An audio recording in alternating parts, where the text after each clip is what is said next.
Good evening. What's going on, folks? Welcome to another live episode of Carolina Panthers Talk, brought to you by Blitzball Champ Gaming here on the YouTube the Tube. I'm your host, Blitzball Champ Jason Ingram.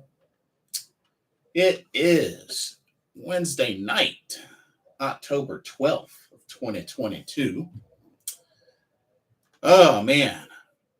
Quite a lot has happened between Sunday and today for the Carolina Panthers. The Matt Rhule era is over. Phil Snow as defensive coordinator is over. Steve Wilks steps in as interim head coach for the rest of this season. Well,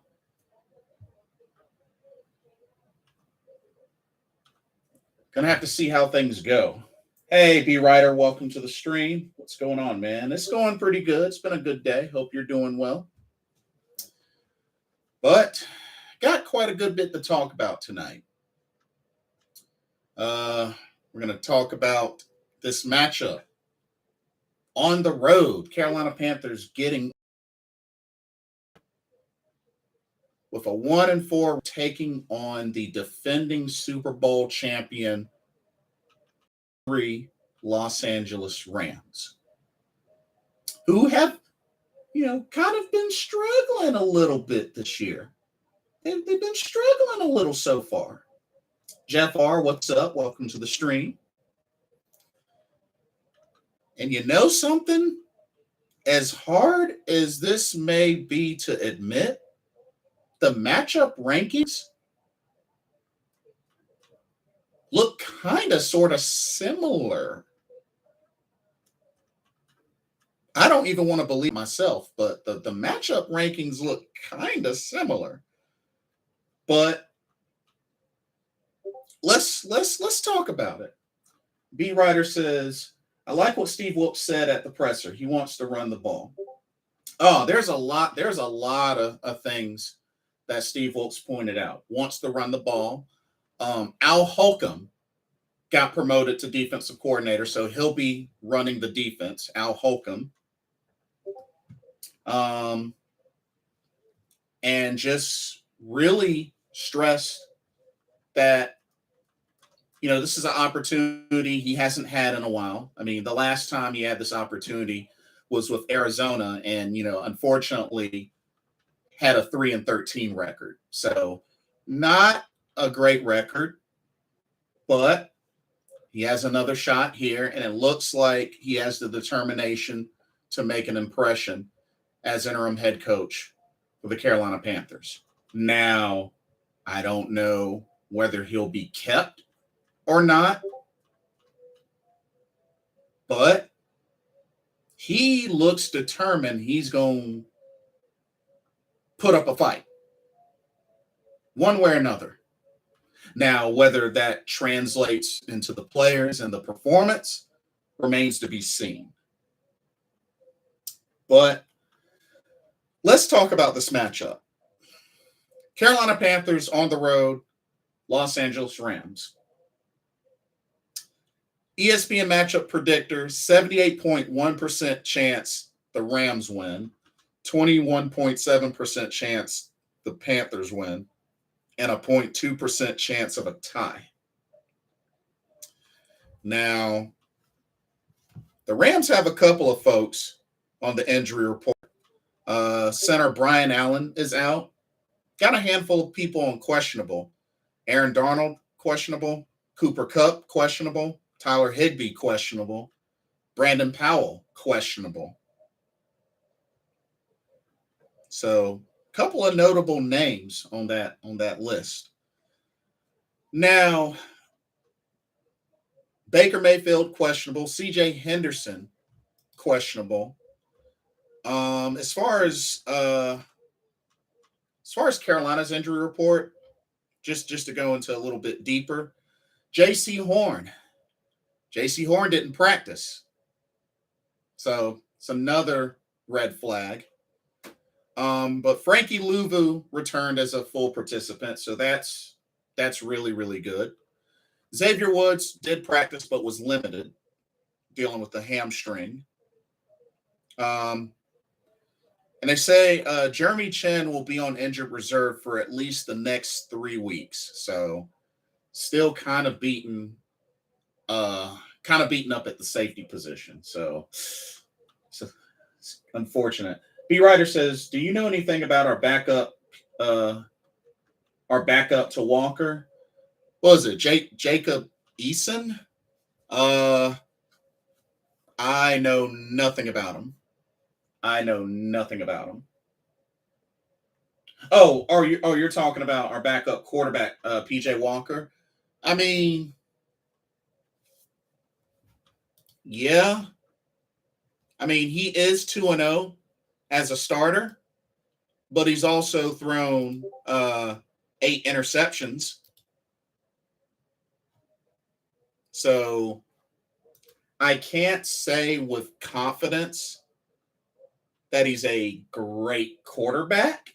I mean, he did a little something in the XFL, but I mean, let's keep it real, y'all. PJ Walker's not necessarily a great quarterback. I'm sorry, 2 touchdowns and 8 interceptions in his NFL career, that ain't great.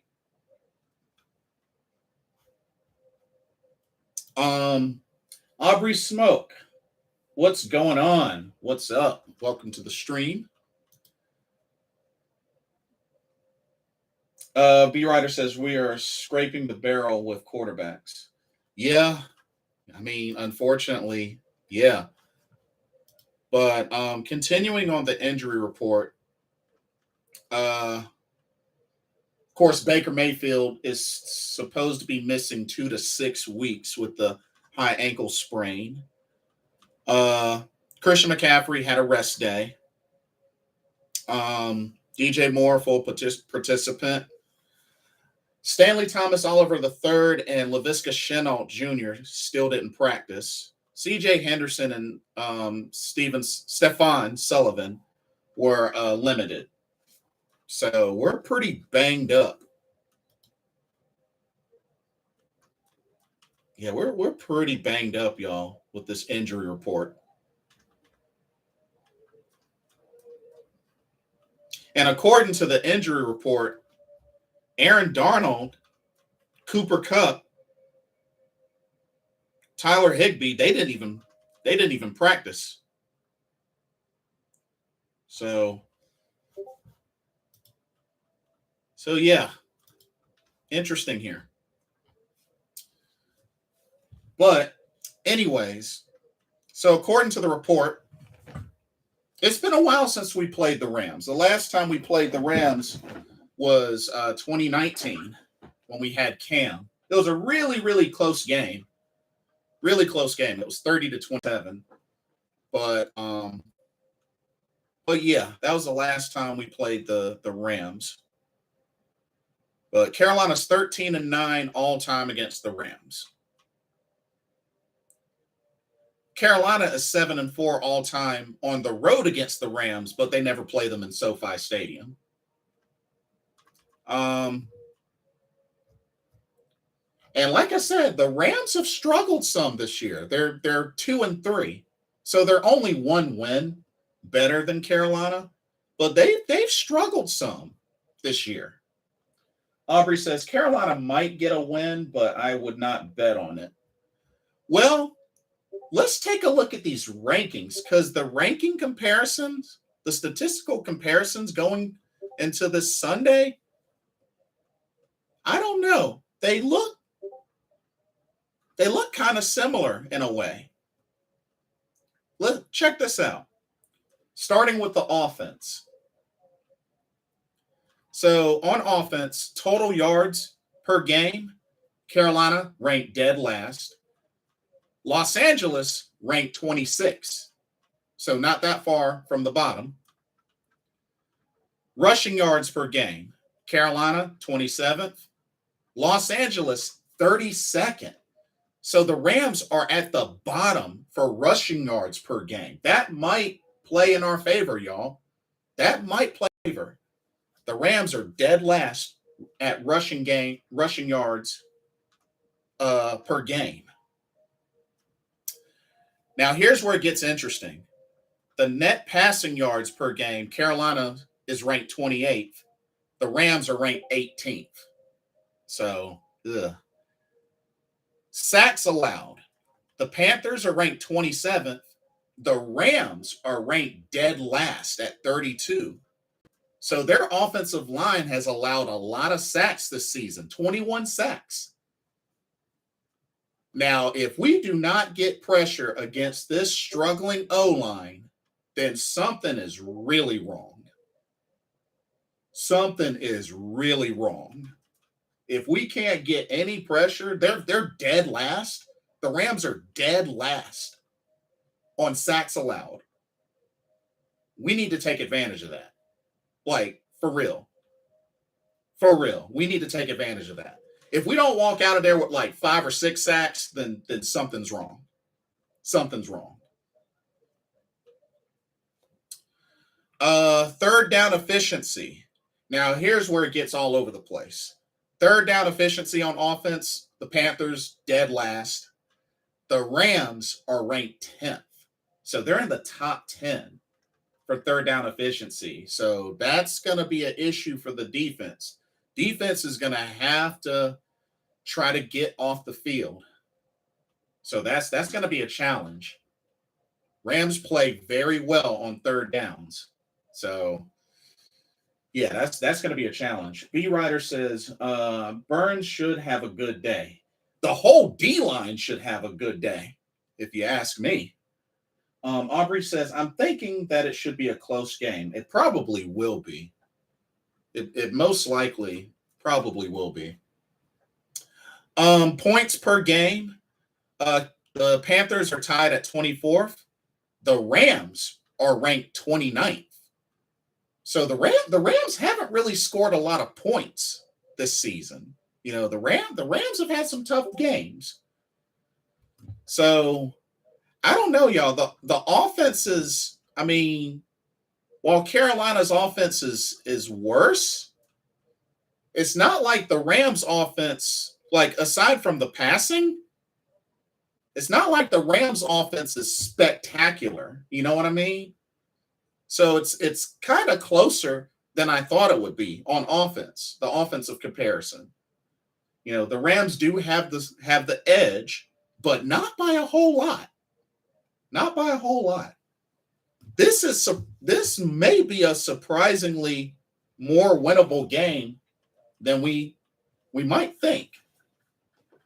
But wishful thinking. But I mean, we'll see. All right, let's look at defense. So on defense, total yards allowed a game. Panthers are ranked 20th. The Rams are ranked 11th. Rushing yards allowed per game. Carolina's ranked 27th. The Rams are ranked 11th. Passing yards allowed. Carolina ranked 17th. The Rams ranked 13th. Sacks.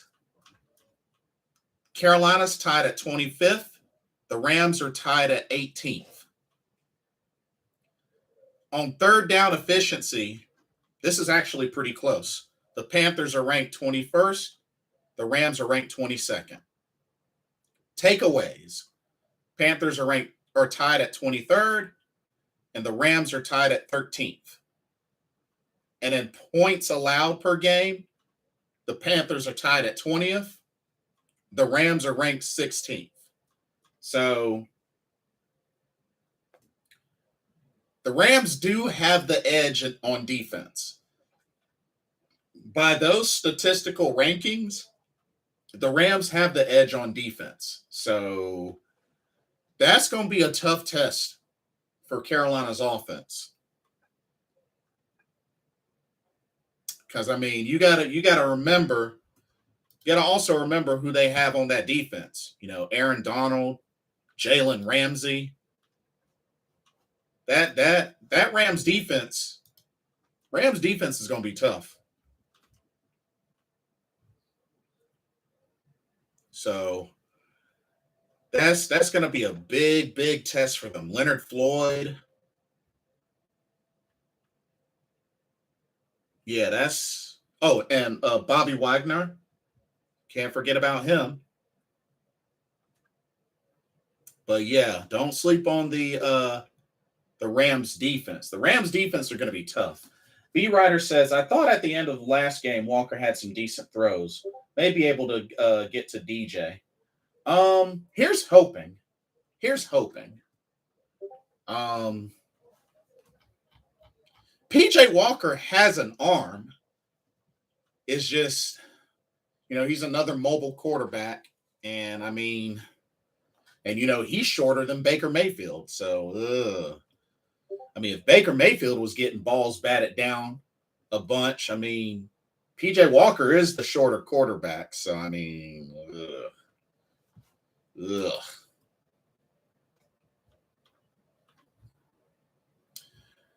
I mean, to be honest, y'all, like this is a winnable game, but it's going to be a close game. But like I said, new coaching staff or new coaching with Steve Wilks, Al Holcomb's going to run the defense. And I mean, we'll have to see how Steve Wilks does. Aubrey says that defense is going to give Carolina O-line fits. Yeah, they're going to be challenged. They're definitely going to be challenged. Even though Aaron Donald is questionable, I expect him to play. I expect him to play. So it's going to be tough. It's definitely going to be tough.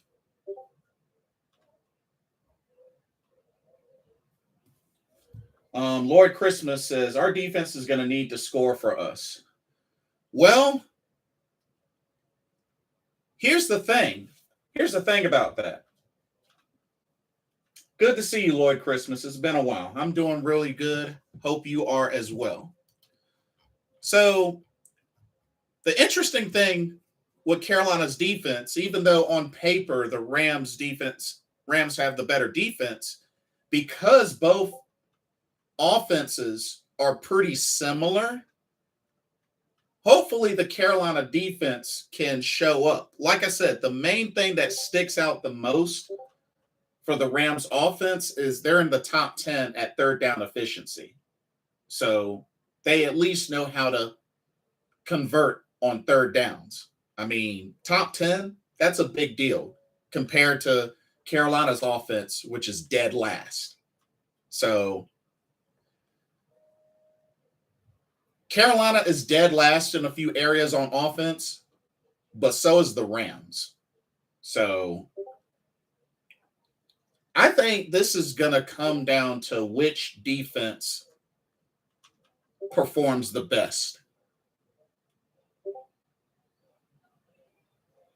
Either that or like one of those offenses is just going to have to like show up and show out. Aubrey says Matthew Stafford is averaging like 2 interceptions a game. Really? Let me see what his stats are like so far. Oh, geez. He has 5 touchdowns and 7 interceptions so far. Oh, so Stafford has struggled. Wow, Aubrey, you're right. Wow. I didn't think Stafford was doing that badly. Dang. Okay. Okay. Wow. Well, I mean, we definitely have a chance, y'all. I'm not disputing that. We definitely have a chance to win this game. It's just going to really come down to defense has to get off the field. Offense has to make plays. Lord Christmas says, so happy Rhule is gone. I think Wilks is a real coach. And yeah, I think it'll come down to turnovers, possibly in third down conversions. We got to get in more third and shorts. Yeah. And do better on first and second down. Facts. Aubrey says he's forever turning that ball over, even when he was in Detroit. Yeah, but here's the thing. The thing about Matthew Stafford, on any given day, he'll throw 4 touchdowns in a game. It's happened. It's happened. Just I can't throw too much shade on him because he finally got a Super Bowl ring, but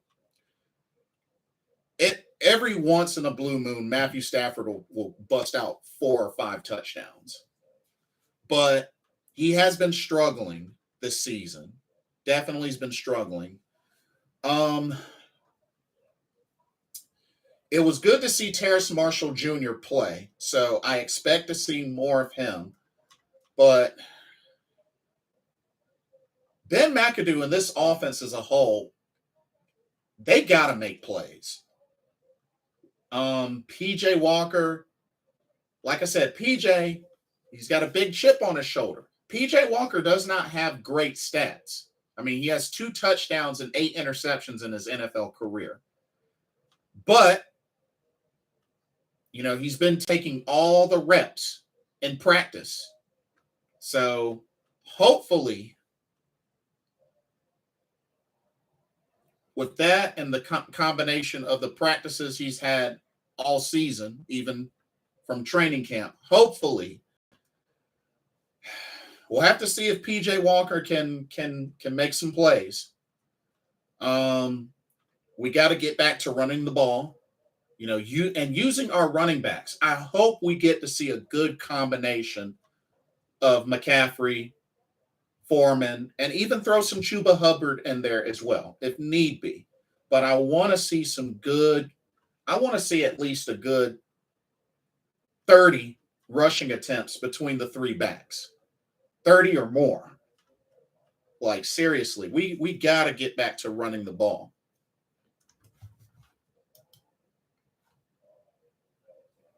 Like, it's a must. And the thing is, I mean, the offense is gonna be challenged. The Rams are coming in with a ranked 11th on defense with rushing yards allowed and ranked 13th on defense passing yards allowed. So that Rams defense, they're going to be tough. They're going to be tough. Now, a positive note, the Rams on defense are ranked 22nd in third down efficiency. So they've struggled some on third downs on defense.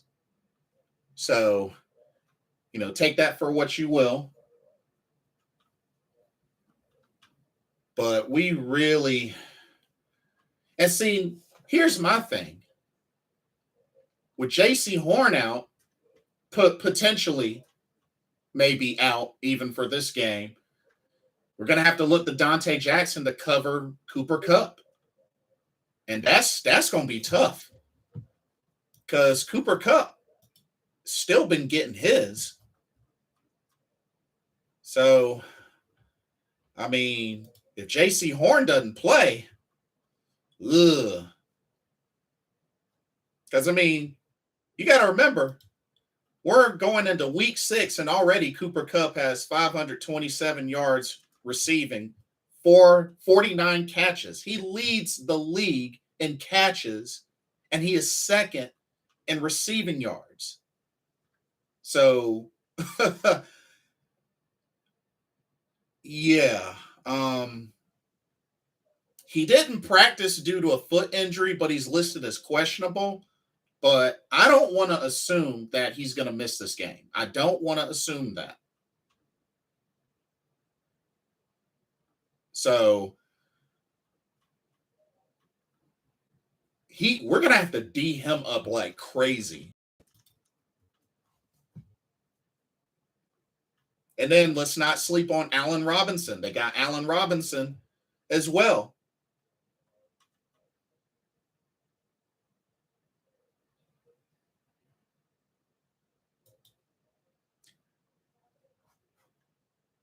Now, hopefully, because like I said, their rushing offense isn't that great.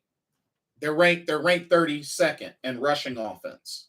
So hopefully stopping the run won't be an issue for the Carolina defense. Here's hoping. Here's hoping.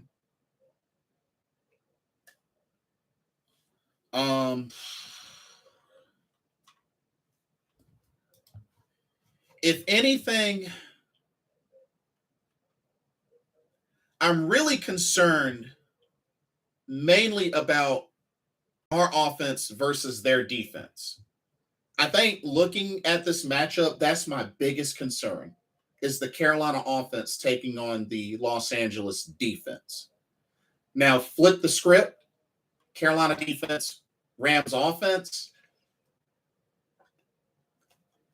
I mean, like I said, they've given up. They're dead last on sacks allowed.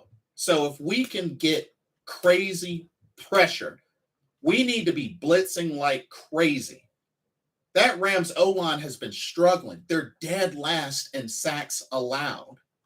We better, Al Holcomb, you better blitz like crazy. I'm a channel. Remember the Titans. You blitz all night if you have to. Shoot. I mean, get some crafty blitz packages, whatever you got to do, but I expect to see a lot of blitzing.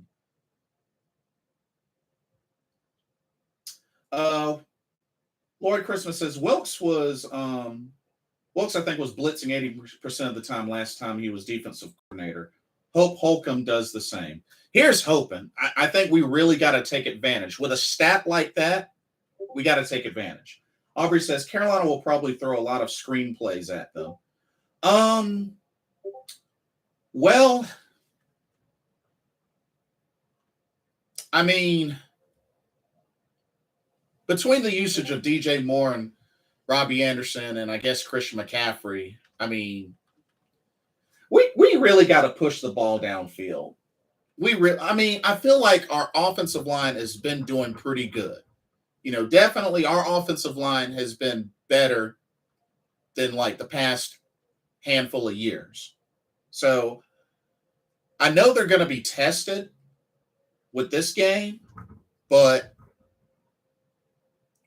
I'm confident that there will be times where PJ Walker has time to make a play. He's just got to make the right decision. That's really what it's going to come down to. But Ben McAdoo really's got to come up with a game plan.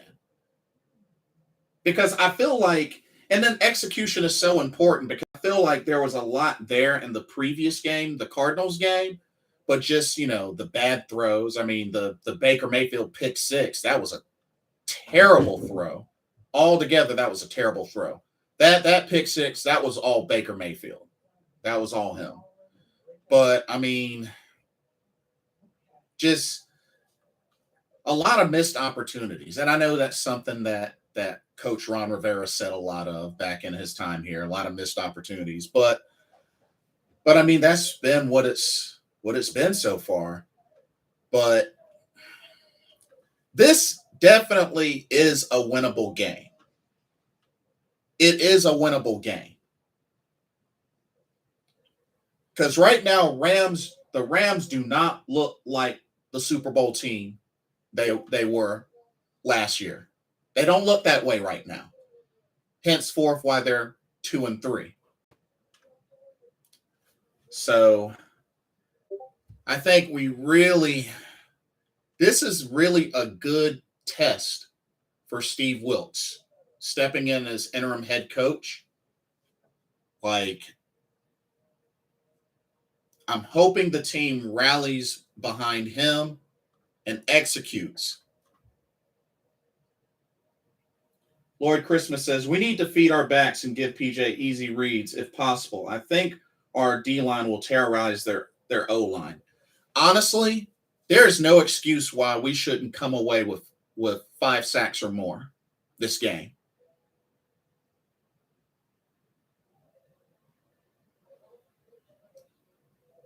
Brian Burns, even YGM, those two should be able to eat.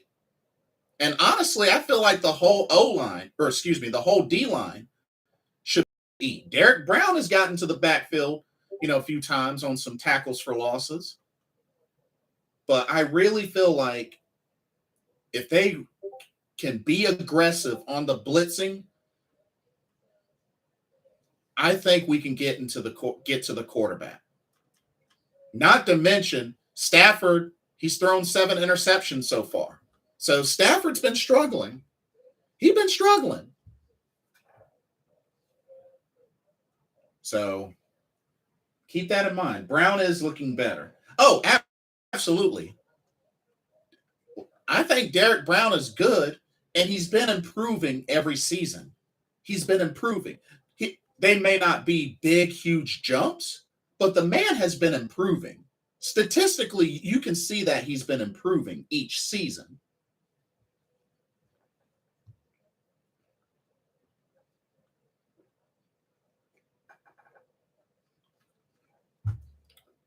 I mean, shoot, he recently had a pick in the Saints game. Makes flash plays. Yeah. And the funny thing about that play, Lloyd Christmas, was he got it on the second attempt, on the second play. Because the first play was a tip, and he almost caught it. And then come back, the same thing happened the second play, and he catches it. One-hands it. It's incredible. But let's talk about keys to this game. Let's talk about keys. Blitz, blitz, blitz, blitz. Carolina defense. The Rams offense are ranked 32nd, dead last in sacks allowed. Y'all better take advantage. Y'all better take advantage. Brian Burns, with your over pursuing self, you better zone in. You better lock in.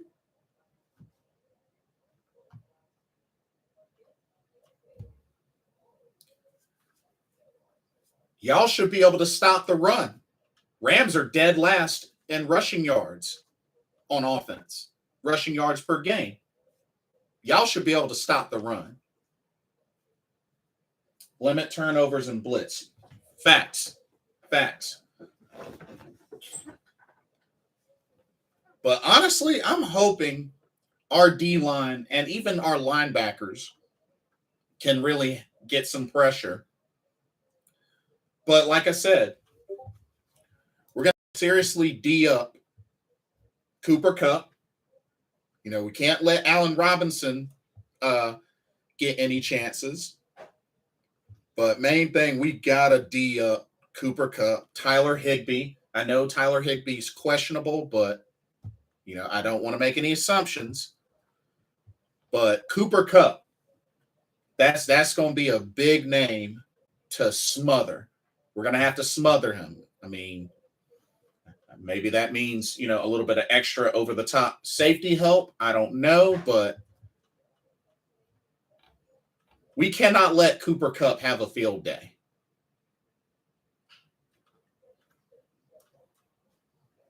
We need to double Kupp, and Robinson has struggled. That is what I have heard. I just don't want to take any chances in him breaking out because he has an opportunity to break out. But I do agree, may have to consider doubling Cooper Kupp, maybe some extra over-the-top help from the safety position. But, I mean, the dude has over 500 yards receiving, and it's only week 6. That says something. He's already halfway to 1,000 yards.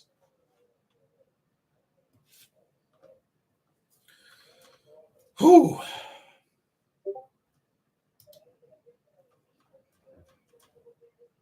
And like I said, Cam Akers hasn't been doing that well. He's only 151 yards rushing so far. So, like I said, we should be able to stop the run. He has the talent, though. True. True. This is true. But I feel like Carolina defense get pressure on the quarterback, stop the run, D up Cooper Kupp, and also defense has to get off the field. I say that because the stat that sticks out the most for the Rams offense is they're ranked 10th in third down efficiency. So Carolina defense, you're going to have to capitalize and cut drives short so you can get the offense back on there. So that's going to be very important for the Carolina defense.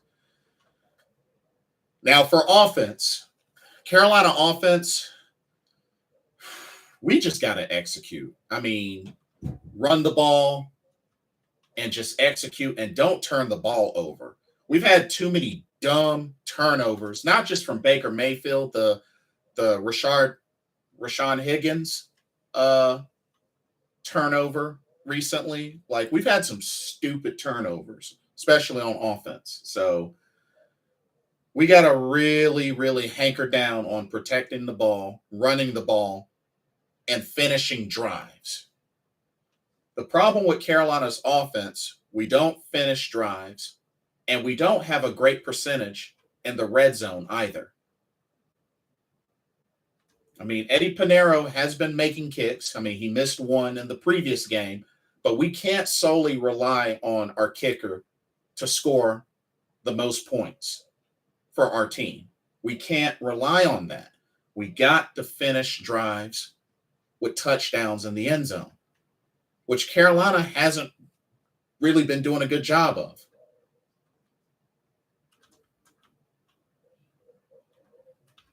I mean, we got to do better.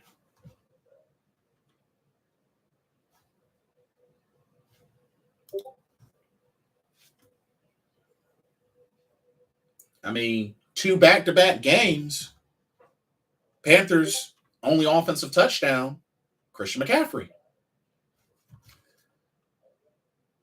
Lloyd Christmas says, I got to head out for the night. I got a new job interview tomorrow, but I'll talk to you soon, Blitz. Good to see you. Hope we win Sunday with tons of turnovers. Good luck on your job interview. Hope it goes well. Hope you seal the deal. Good to see you. But, I mean, overall, y'all, I mean, that's really what I feel the game plan should be. Now, I'm going to open it up for this question. Do y'all think Steve Wilks can be a big part of turning this season around? Or do you feel that it's impossible for this season to turn around? Let me get y'all's thoughts on that. All righty, Lloyd Christmas, you have a blessed night as well. I'll see you soon.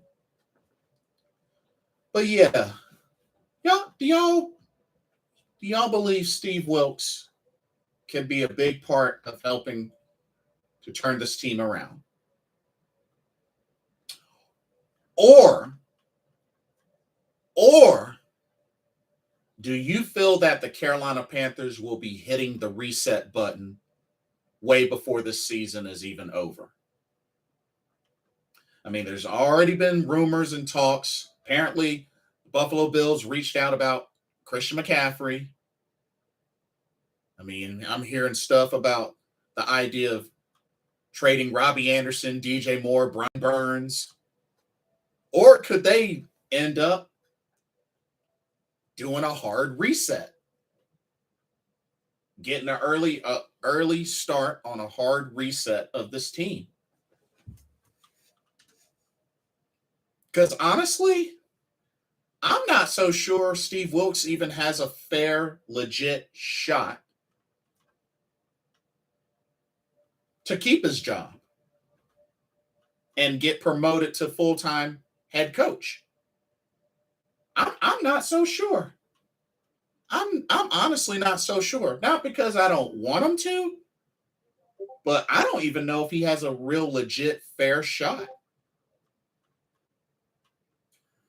Hey, Paul Mancini, welcome to the stream. Good evening. I expect another low-scoring, ugly offensive game versus the Rams, who have struggled on offense almost as bad as the Panthers have, which is true. I see a 19-16 type of game. That could be what it comes down to. I don't expect a high-scoring game at all. I really don't. Aubrey says, well, it's kind of hard to say, but it is possible. That's kind of how I'm feeling. That's kind of how I'm feeling. Ernest Capu, welcome to the stream. Carolina Panthers make the playoffs this year? Ooh, that's bold. That's bold. So you believe they'll make a comeback and make the playoffs this year under Steve Wilks, finishing out the season as interim head coach? I mean, honestly, that would go into the records as one of the best comebacks in NFL history. But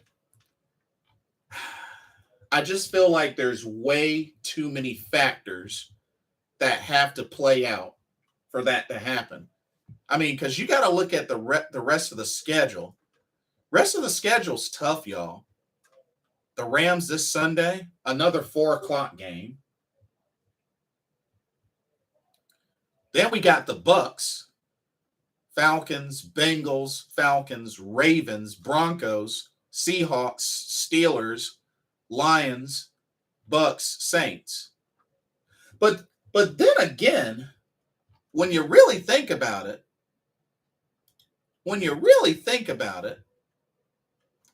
the Bengals have struggled as well. The Bengals have struggled. Falcons, like I said, I used to think we were going to sweep the Falcons, but we'll probably end up splitting. The Seahawks, well, I don't know, y'all. Right now, we have a lot of 2 and 3 teams on our schedule right now. We have a lot of two and 3 teams on our schedule. So, I mean, the Steelers, look at the Steelers. The Steelers have been trashed this year. Look at the Lions. They've been trashed this year so far. The Broncos. I mean, I don't know, y'all. Like, maybe it's not that impossible. Paul says the Rams' offensive line has struggled with run blocking and pass blocking, so Panthers defense need to take advantage and put pressure on Stafford to force a couple of turnovers. That's the last 6 to 7 games are winnable. That's the thing, Paul. The Rams are ranked dead last in rushing yards per game on offense, and they're dead last on sacks allowed. So really, the Carolina defense needs to be blitzing like crazy because the Rams are dead last in sacks allowed. Aubrey says, I've seen it done before in this league, but we shall see. Yeah. But, I mean, looking at this remaining schedule, so the Rams, like I said, the Rams have struggled. They're 2 and 3. I mean, the Bucks are 3 and 2, so the Bucks will be challenging. The Falcons are 2 and 3 as well. You know, the Falcons, they've struggled some as well. The Ravens will be tough. The Ravens will be tough. And the Broncos, they're 2 and 3. They've been struggling. I think Broncos, they're dead last and on offense. I think on a few other areas, I think they've been really struggling on offense. The Seahawks have been struggling. Steelers and Lions, they're both 1 and 4. So, I mean,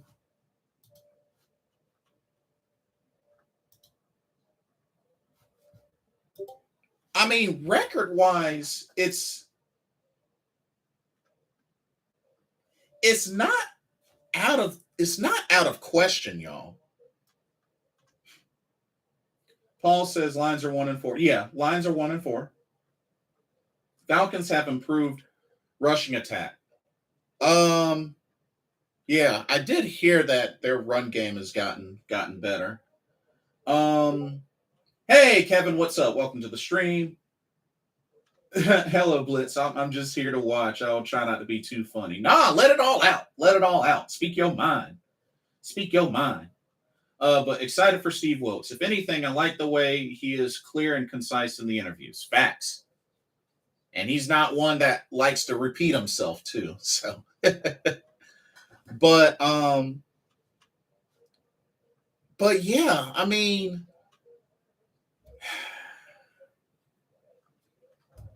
because right now the only undefeated team is the Philadelphia Eagles, and we don't even have them on our schedule.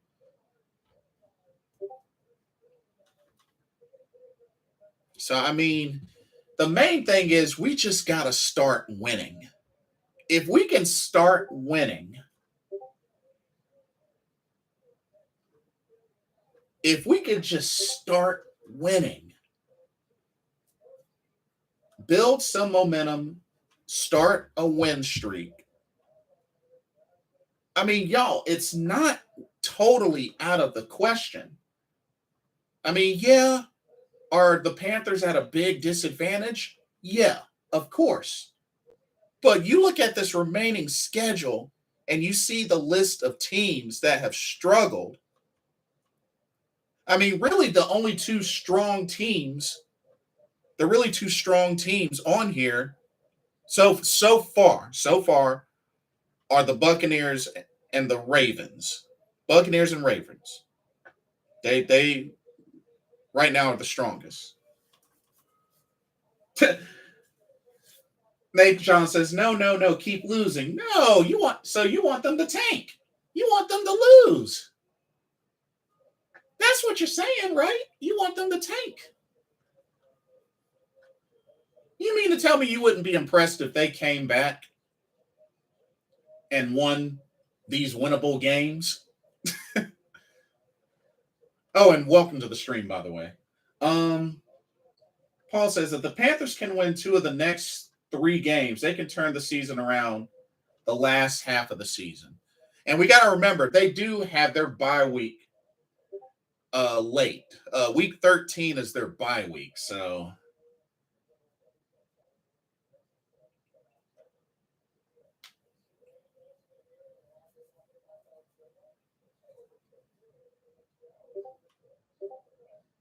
Aubrey says someone need to give our guys a spark. Facts. Hopefully, maybe Steve Wilks can contribute in that. We'll see. Nathan John says, I want us to lose this year so we can win in the future. Here's the thing, though, Nathan John. Like, how many times have we had to accept that these last handful of seasons? Like, when is that finally going to end, though? Like, fans aren't just going to wait year after year after year after year for us to start winning. We don't want that. A lot of these fans aren't going to wait like that. Because if we're not winning games, then nobody's going to care.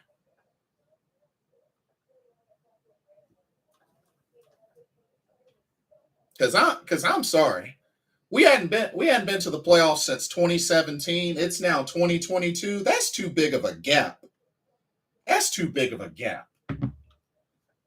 We had won 3, as Steve Wilks mentioned, 3 back-to-back NFC South divisional championships.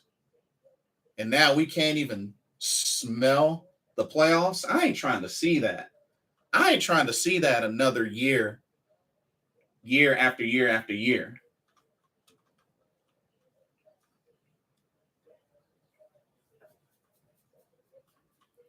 I want a championship team. This is not a championship team. Need that quarterback in the draft. But here's the thing. I get what you're saying, but my thing is, okay, I got a question for you, Nathan. Nathan John. So, are you going to watch the rest of the games? Just curious. Are you going to watch the rest of the games? If that's how you feel, are you going to watch the rest of the games? Um,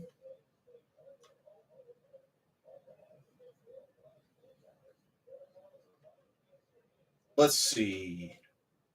Losers because of our impatience, refuse to take the sensible route in the draft and build properly. But that's the thing though, Nathan John. If you watch but you don't care, what's the point of watching? I don't like help me to understand because I don't really understand that logic. Like if you don't care and you want them to lose, why even watch the games? Like it just I don't understand that logic. And that's just me being honest. That's just me being honest. I mean, one more losing season isn't going to hurt us as fans, but that's the thing. Like it should be. It should hurt. It should hurt. I don't know about you, but it should hurt, especially when you're in a big, ginormous drought. Shoot. When you got so many other fans successful and they're talking crap for years, not for days, not for months, but for years, because your team hasn't had any success in a long time, we ain't trying to hear that. We ain't trying to deal with that. I don't know about y'all, but we ain't trying to deal with that. We ain't trying to deal with that. I'm not a fan of losing. I'll cheer my team on, but I'm not a fan of losing. Um. Okay, let me get caught up. Oh, Aubrey, no problem, no problem. We'll still be here. We'll still be here. Kevin says, I'm curious. This is about college coaches, and for example, Pete Carroll. Which college was he from, and why was he the only one successful at it? Pete Carroll, refresh my memory. Was that USC? Was it USC? Pete Carroll, USC? I could be wrong. I could be totally wrong. Um, Paul says, I want to see the difference with head coach Wilks at the helm. And the thing is, um, we'll be on the road to success once we have that guy. Remember the season we had with Clausen, that netted us Cam. I mean, I understand that. Wait, you actually want another Cam? You want specifically another Cam type player, or just like another franchise quarterback? That's what I assume you meant. We'd have to break the losing culture as soon as possible, and this means the rest of the season too. Yeah, facts. Facts.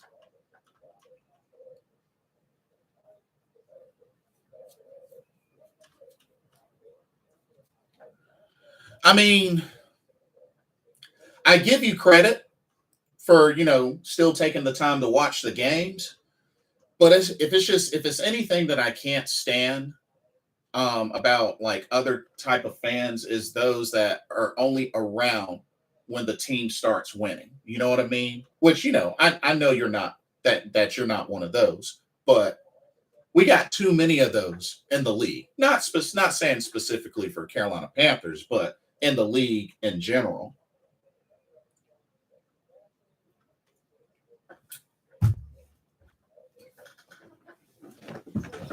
But my whole thing is it shouldn't take season after season after season after season of losing and tanking. Like, I don't want to see a season of losses and then a season of losses, and then a season of tanking. Like that's too much. That's too much. And the thing is, you gotta also think about the players. I mean, yeah, I understand we're just fans, but the players are gonna play their hearts out.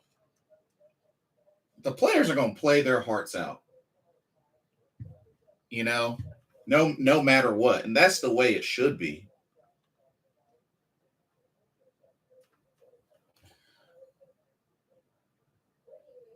Oh yeah, I keep getting mixed up whether between UK and Australia. Australia. Thank you for reminding me because I didn't want to say the wrong thing. So thank you for reminding me, Nathan John. You can't doubt my level of fandom. I just want us to be great, and getting a franchise quarterback is the quickest road to success. And I mean to be fair, here's the thing. Here's another thing. To be fair, we did pick up a quarterback. He just got hurt before he really had a chance to do anything, unfortunately. So that's all I can really say about that.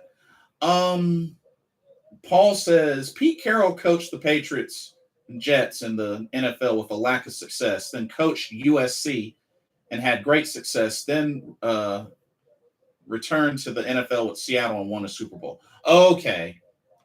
Gotcha. Paul also makes a good point. You don't necessarily have to have the number one pick to get a quarterback. That is true. That is true.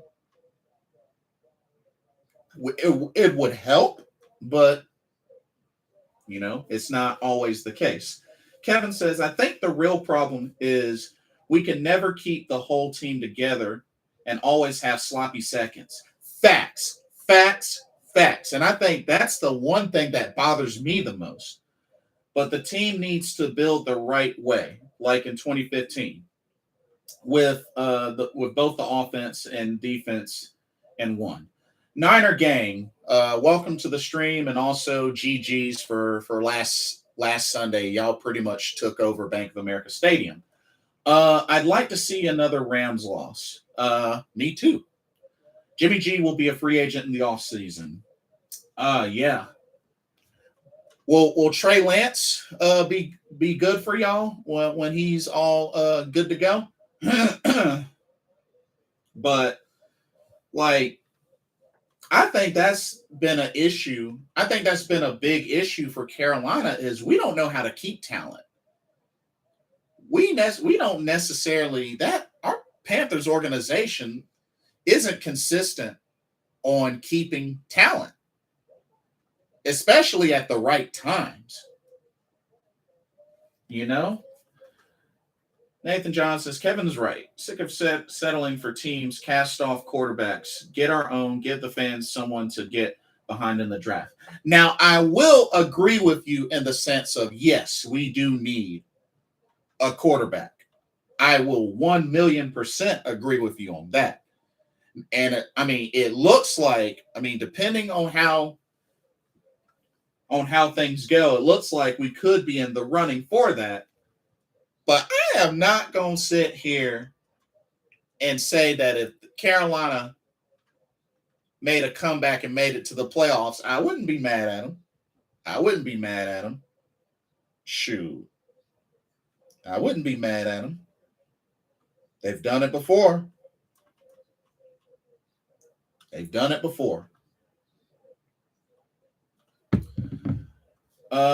Niner Gang says, not sure yet, but that's what the plan is. Fair enough.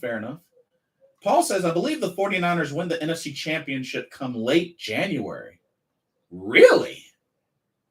So you're picking the 49ers to be in the Super Bowl. Ooh. Interesting. Okay. Niner Gang says, hopefully you guys will find the right pieces. Would like to see the Panthers winning more. Facts. Oh, by the way, Stephon Gilmore was Defensive Player of the Week. Just had to throw that in there. Just had to throw that in there. Just saying. I know the Colts are struggling, but I'm just saying.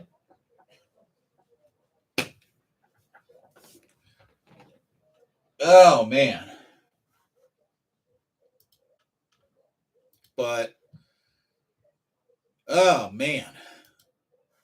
But yeah, our injury report just looks really rough. I mean, it's good to see Xavier Woods. He was limited in practice, but still, Jeremy Chin is still out. He's going to be out for at least the next 3 weeks. I mean, Frankie Louvu was back, so that's a plus. J.C. Horn didn't practice, dealing with ribs. So we're pretty banged up right now. And Baker Mayfield, they say he's to miss 2 to 6 weeks.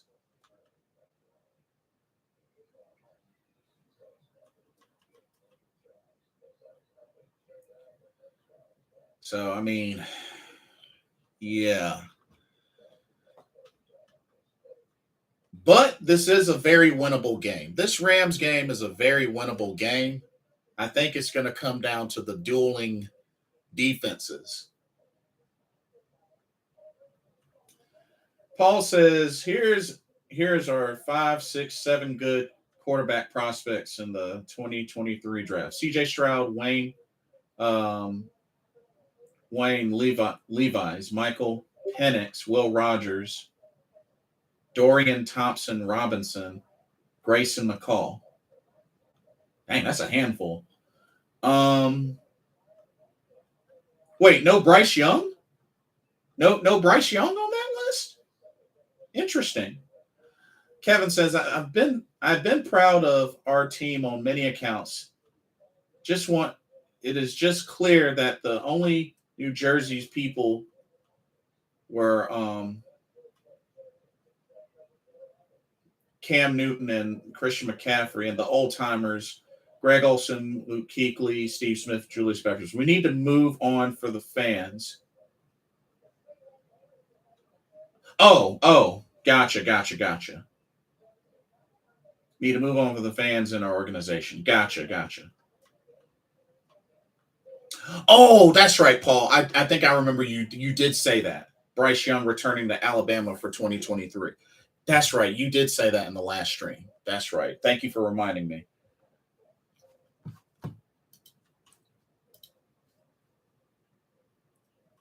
Yeah, thank you for reminding me.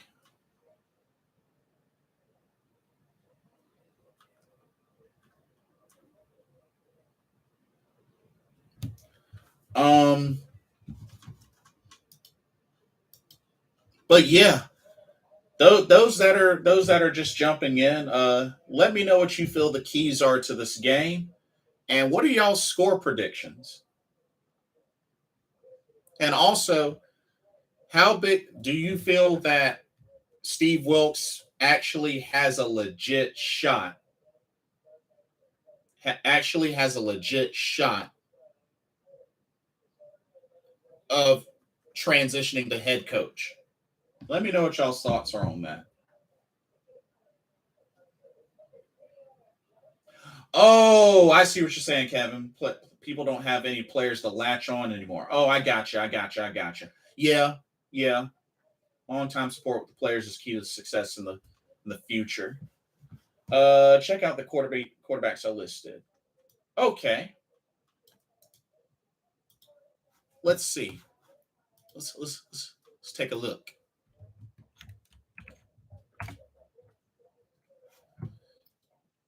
CJ Stroud. Right now, this season, has a QBR. Whoa! He has a QBR of 94.8. First in the first. Wow, ranked number 1. Wow. 24 touchdowns, ranked number 1. 1,737 yards. Only 3 interceptions. This is CJ Stroud. And whoo, goodness gracious. He had one heck of a 2021. 4,435 yards passing, 44 touchdowns, and 6 picks? What? What? Holy crap. I mean, I know what they say. History says that Ohio State quarterbacks don't excel in the NFL, but CJ Stroud might break that streak. He might break that curse.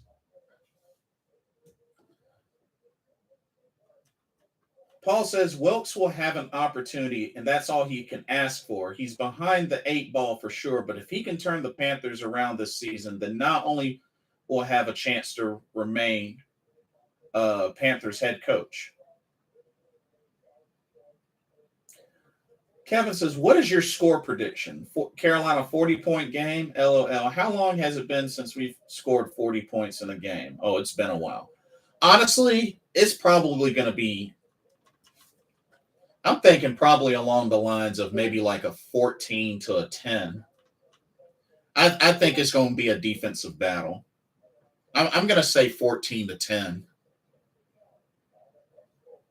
Paul says head coach, but will show other teams that he's capable to lead a team, so he has a lot to gain here too. Yeah, good point. But wow, CJ Stroud, I guess probably would be in the running for number 1 draft pick.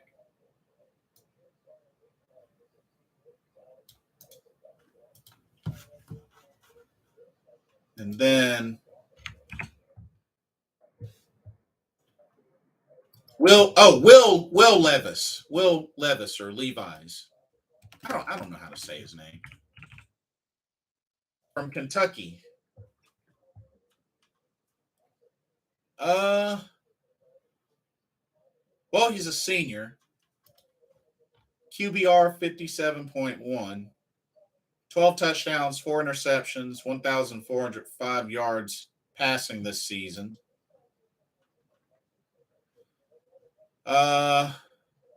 First played at Penn State, then I guess transferred to Kentucky.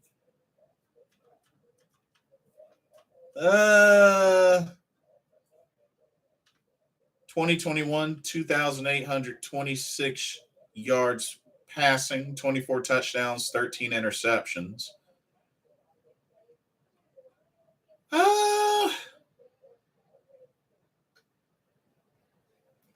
I don't know. I don't know about this Will Levis or Will Levi's. I don't know about him.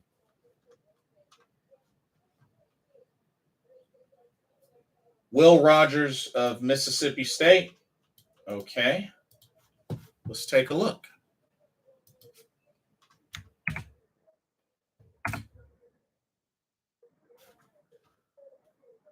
Will Rogers.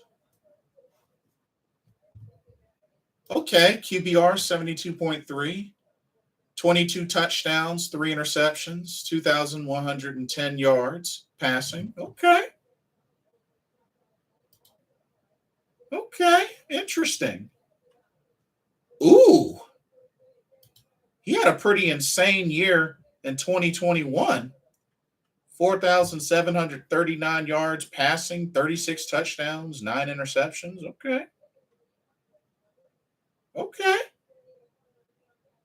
Huh. Potential there.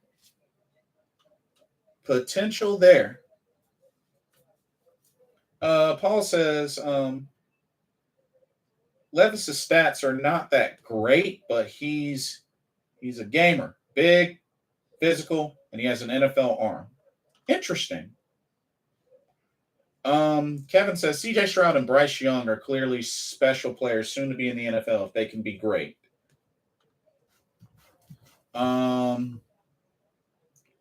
Dorian Thompson or Robinson Thompson of UCLA. Okay. Or Dorian Thompson Robinson. Okay. Okay. QBR of 88.4, 15 touchdowns, 1,510 yards passing, 2 interceptions. Huh. Okay.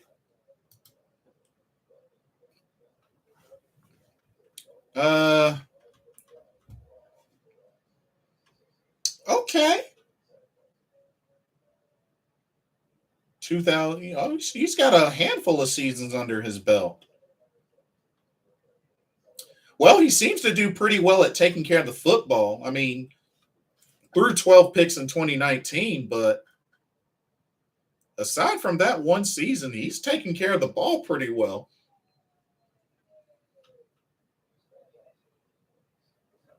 Okay.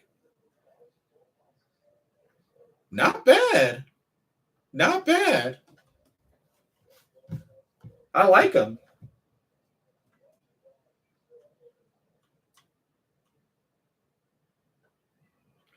I think Michael Penix you had on the list as well. Let's see.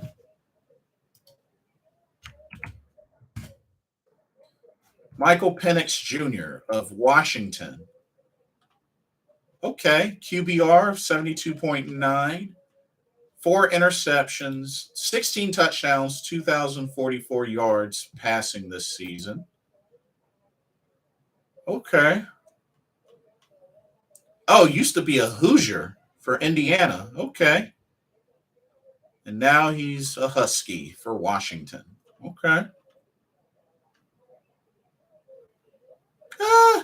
Not a lot of touchdowns in previous years. Not really a lot of touchdowns, but takes care of the ball pretty well.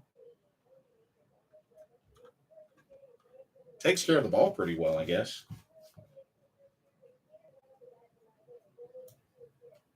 Okay. Oh, he's a left-handed quarterback. Interesting.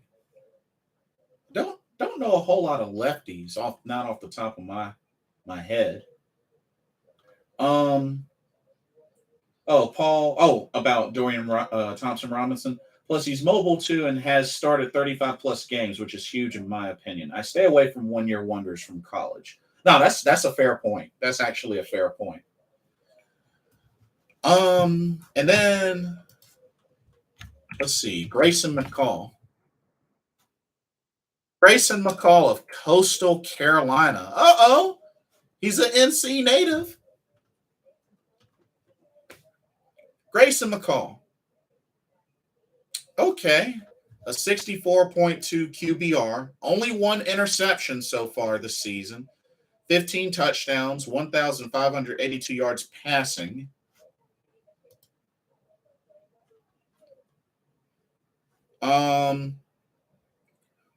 Ooh, okay.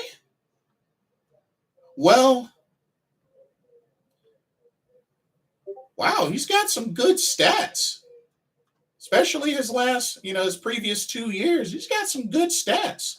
26 touchdowns, 27 touchdowns, only 3 picks in both of those seasons. Takes care of the ball well. Okay. I think the only thing that stands out though is, a lot of people are going to be like, he played for Coastal Carolina. So a lot of people are going to use that as kind of a weakness. But, all right, Kevin. Thanks for stopping by. Good to see you. We'll see you next time. Oh, Paul says he's left-handed as well. I'm left-handed myself and always had a soft spot. Oh, in their state. okay. Right on. Right on. But yeah, this Grayson McCall seems intriguing. Just, I feel like many may consider him a disadvantage because he plays at Coastal Carolina. But, I mean, hey, Josh Norman played at Coastal Carolina, and what happened to him? He ended up playing in a Super Bowl. So I mean, anything's possible. Anything is definitely possible. But no, Paul, thank you for that. That was a good lineup of quarterbacks.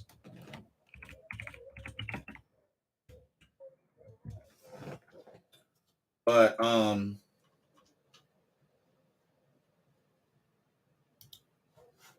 then looking at Bryce Young, just throwing this in there. 84.7 QBR, 3 interceptions, 14 touchdowns, 1,202 yards passing. Yeah, Bryce Young, last year he cooked. 4,872 yards passing, 47 touchdowns, 7 picks. Jeez. But I can understand where you're coming from about him coming back for another season at Alabama. That I can see why you mentioned that. Paul says Grayson McCall is a 3-year starter with a strong college career record. About 6'3", 220 pounds, and is mobile and reminds me of Zach Wilson of the Jets. Very high football IQ with great pocket awareness. And takes care of the ball, too. I think that's what another thing that stands out the most about him is the dude takes care of the ball. I mean, 2 back-to-back seasons with 3 interceptions in both seasons. That's not bad at all. Josh Allen played at Wyoming. I believe that's correct. Josh Allen, yeah. Yes, that is correct. And Tony Room played at Eastern Illinois. Oh.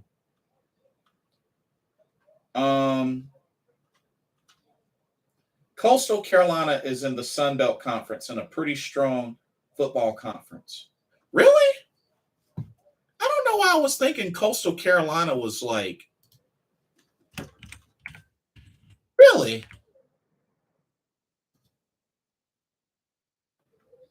Oh, shoot. What am I thinking? They're 6-0 right now. What?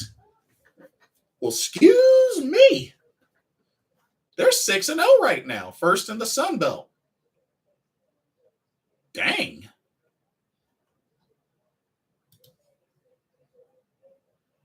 Well, excuse me. Okay. Coastal Carolina joined the Sun Belt 3 years ago. Oh, that explains it. See, that just goes to show you how terrible that I keep up with college football. Wyoming is in the Mountain West Conference, so not a football power conference. I used to be more keen with this stuff back when I used to play a lot of NCAA college football video games, which I'm thankful they're going to be releasing. Finally going to be making a new one. I think it's going to come out next year, which I'll definitely get. And hopefully a lot of college teams will be supported. But nah, that's good info there. That's really good info. That's good info.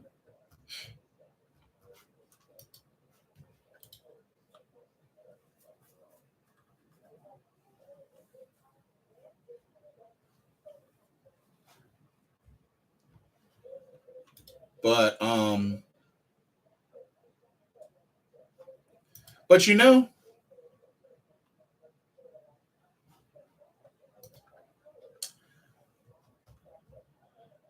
what? Let me look at the tankathon. Let me look at the tankathon for a second. I'm curious. Tankathon.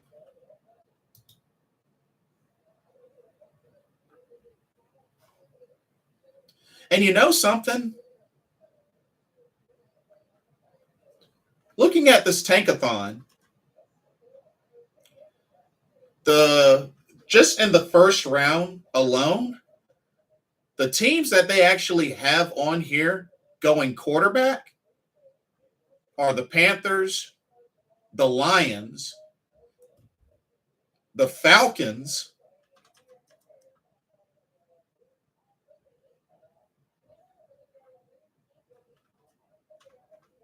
and the Giants. Wait, why would the Falcons want to go quarterback? They got Desmond Ridder. What?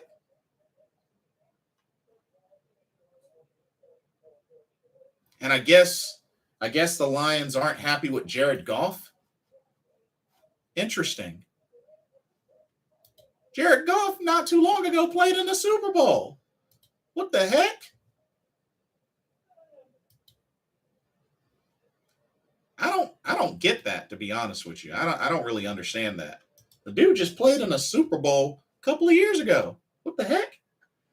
Paul says App State, James Madison, Marshall, Georgia Southern, Troy, Georgia State, South Alabama, Arkansas State, UL, Louisiana. So it's a good football conference. Dang, that's what's up. That's what's up. But that's interesting. Why would the Lions want to draft a quarterback? What? Well, but they got Carolina still sitting at number 1 draft pick. And you know what? Let's take a look at the order.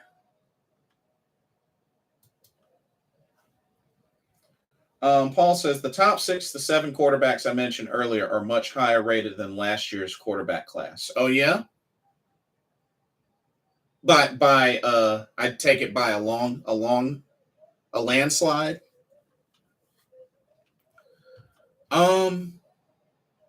So looking at the draft. Paul says Lions need a young quarterback to replace Goff, whose contract is up after 2023. Goff is only 27, though.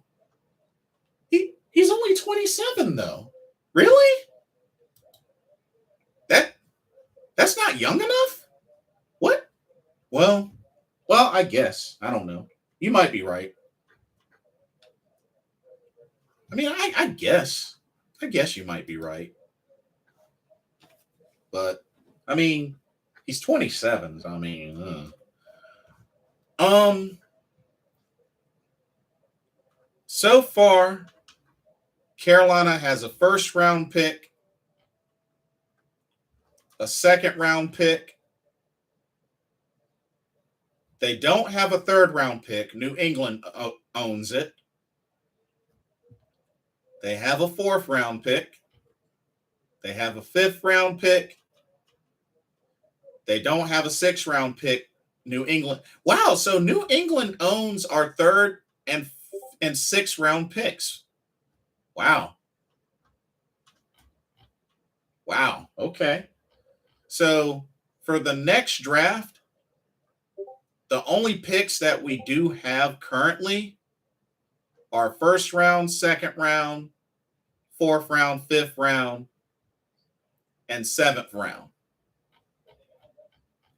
The Patriots own our third and sixth round picks. So, something to keep an eye out. Paul says there was one quarterback selected in last year's first round. Pickett to the Steelers. There will be 4 to 5 drafted in 2023. That's actually a fair point. That is actually a fair point. Kenny Pickett was the only first round drafted quarterback in this past draft. That is true. That is true.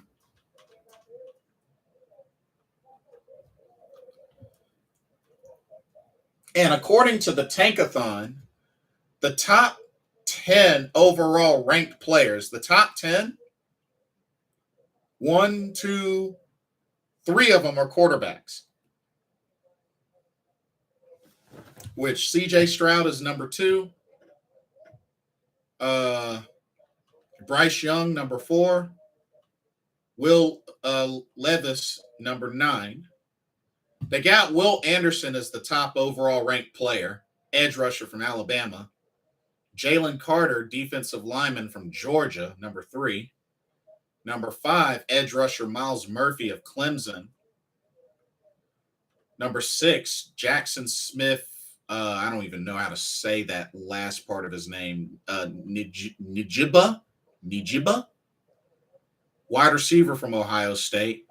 Keely Ringo, number 7, cornerback from Georgia. Number 8, Peter Skoronski, offensive tackle out of Northwestern. And then Paris Johnson Jr. from Ohio State at number 10, offensive tackle from Ohio State. So those are top 10 overall ranked players, as of now.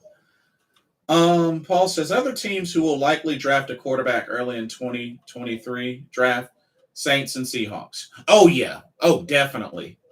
Definitely Saints, Seahawks. Yeah, I can definitely agree with that. Especially Seahawks. Oh, yeah, definitely. Maybe even the Colts.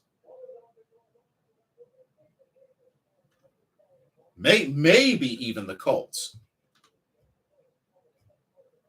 Because Matt Ryan, I don't see him remaining there. I don't see him be a Colt after this season, to be honest with you.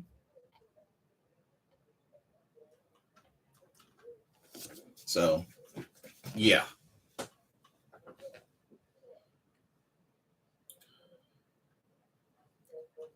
But currently, they have, as the top 3 quarterbacks, C.J. Stroud, Bryce Young, Will Levis.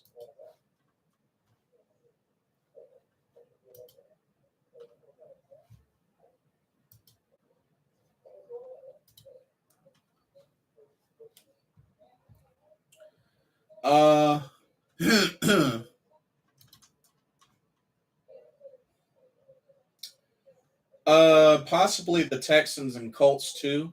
Texans, I mean, Davis Mills, Davis Mills is only 23, so I don't know if they want to build stock in Davis Mills. But I mean, you don't think they'll stick with Davis Mills? And I believe Matt Ryan retires after the season. Oh, I can believe that. I can believe that. I could definitely believe that. What Matt Ryan's like what, 40?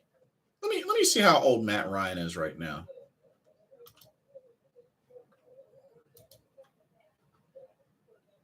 Thirty-seven. University of Tennessee quarterback is having a nice season too. Oh, for reals? Oh, okay. But yeah. Yeah, Matt Ryan retiring, I could definitely see happening. Wow, Colts are 2-1. I thought they had a much worse record than that, but 2-1. But Matt Ryan has struggled this season. 5 touchdowns, 7 picks. Yeah, he's struggled this season. And it's crazy too, because Matt Ryan is known for taking pretty good care of the football in his career. And he's a former MVP. Paul says if the Texans have the number 1 pick, they will select edge Will Anderson. Let me see this Will Anderson. Let me see why they have him as top ranked player. So edge rusher linebacker for Alabama. Right now, 5 sacks, and he has a pick as well, too. Whoa! Holy crap! Last year he had 17 and a half sacks. Wow!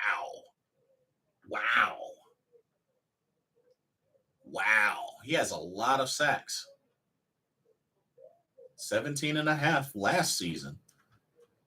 Had 7 his freshman year. Dang. And a forced fumble. Wow. Okay.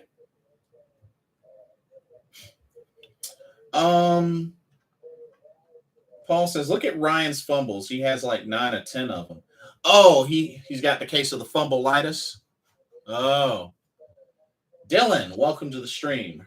Hendon Hooker to Carolina from the University of Tennessee Volunteers.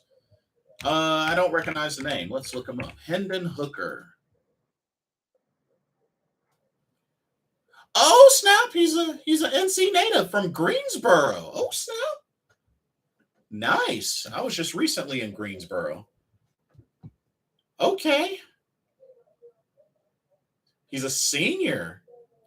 A QBR of 90.4, 10 touchdowns, 1,432 yards passing, no interceptions.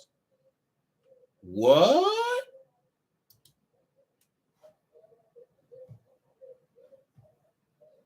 Huh. Okay. Wow, he had a great season last year, too. 31 touchdowns, only 3 interceptions, 2,945 yards passing. Didn't do too bad with Virginia Tech either. Huh. Okay. Dang, 5 games in and he hasn't thrown a pick. That's impressive. That's actually impressive, Dylan. Thanks for sharing. Paul says Will Anderson compares to a Micah Parsons type, 6'3", 235. So not a pure defensive end at the NFL level, but a player you can move around. Anderson is very explosive and athletic and can be a great chess piece for a good defensive coordinator. Oh, so he's a hybrid. Oh, okay. That's what's up. Hey. But yeah, this Hendon Hooker got some good stats. 5-0 right now with the Volunteers.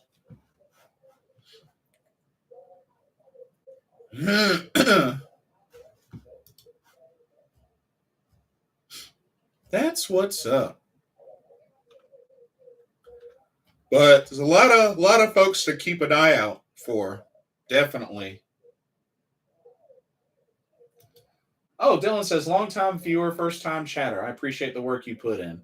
I appreciate you coming through, chatting it up, and thank you for the support. Much appreciated. Tennessee plays Bama Saturday in Knoxville in the game of the year so far. Oh, that ought to be good. That ought to be good.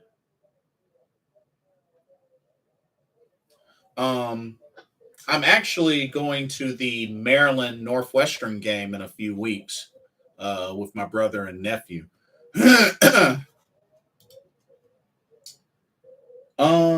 Phantom, welcome to the stream. How many passes has Hooker attempted?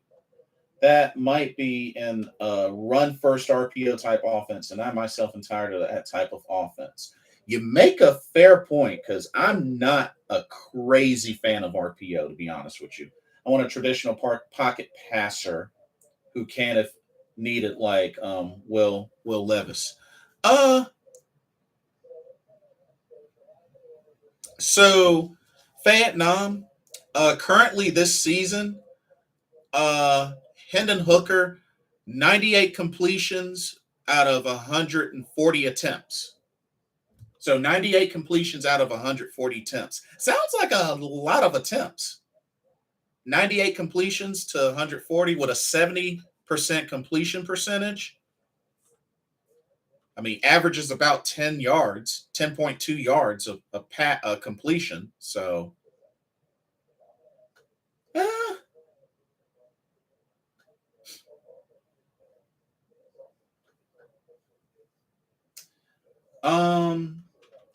Paul says, I take Penix or UCLA over Levis, who lacks athleticism for my liking.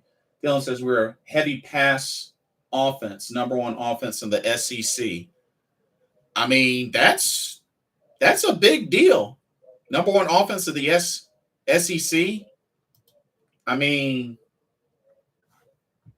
so right now they are, 5 games in. 5 games in. Vietnam says that's not a lot of attempts for 6 or 7 games.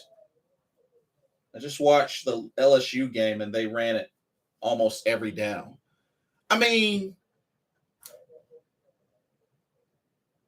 I mean, that's a fair point. That could potentially not be a lot of attempts, but I mean, you can't discredit 10 touchdowns and 0 interceptions in 5 games.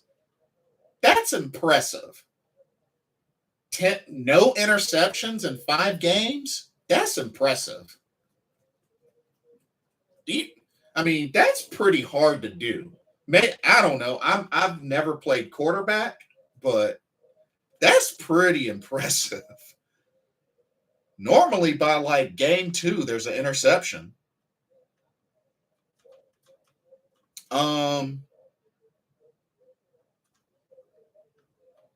So his previous, how many pass attempts for Hooker so far? 140 so far this season. Now, last season he was 206 of 302. So he had 302 total passing attempts last season for Tennessee, and had a 68.2 completion percentage. And see, last season he finished with 2,945 yards passing, 31 touchdowns, only 3 interceptions. Only 3 interceptions. So it sounds like this dude is able to take care of the ball pretty well. It seems.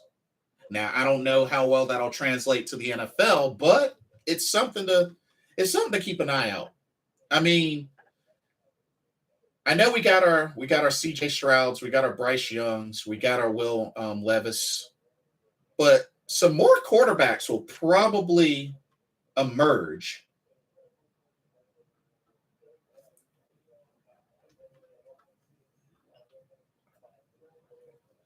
I think some more quarterbacks are going to emerge in the running.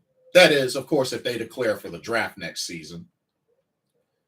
But I think there'll probably be some more in the running. We'll see.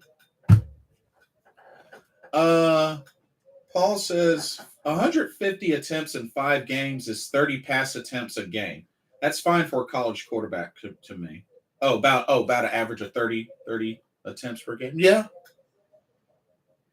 Dylan says it's just a thought. I'll take whoever can get Carolina back to the playoffs. Yeah, ultimately, that's really what it comes down to.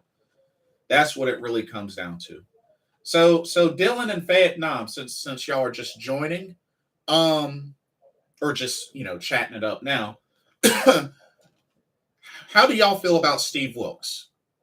Do you feel that he could be a big part of possibly turning this season around, or do you think it's a wash before the next game is even played? Do you think it's impossible for any type of turnaround? What are y'all's thoughts on that? Paul says, I like a quarterback who is mobile but who doesn't rely on running unless it's a last resort. Hate the RPO based offense. Honestly, me too. Like RPO, I mean, it was nice when Cam did it, but outside of that, ugh. I've never really been a fan of RPO. I mean, because I would see it all the time in college games, but in the NFL, I never really felt like it was great for the NFL. But I mean, Cam Newton did it, but I've never really considered myself a fan of RPO, especially in the NFL. That's just me. Joe Valesco, what is your game prediction? Personally, I think it's going to be a battle of defenses because the Rams come into this game struggling as well, especially on offense. They're ranked dead last on rushing yards per game, and they're ranked dead last in sacks allowed. So we got to take advantage of that. But honestly, Joel, I'm thinking a 14-10, a 14-10 prediction. I don't see it being a high scoring game. Dylan says he seems passionate and that can make a team play hard if they are behind him. But the quarterback O-line will eventually dictate how we do the rest of the season. A lot of great pieces in key positions, but we can't seem to glue it all together. I mean, I'll say this: O-line has looked good compared to previous seasons. I mean, we have some success on our O-line. Quarterback play hasn't really translated well, and that's going to be a big red flag for us because yeah, Baker Mayfield struggled. PJ Walker, I don't really think is any better, especially based on his record and stats. But I mean, we'll just have to see what happens. Paul says RPO is what you see at the high school level now. Yeah, I can believe that. I can definitely believe that. I have the Panthers 19, the Rams 16. Kicker Panero with 4 field goals. Oh man, if we have to rely on field goals, I don't see us winning. If we have to rely on field goals, I don't see us winning.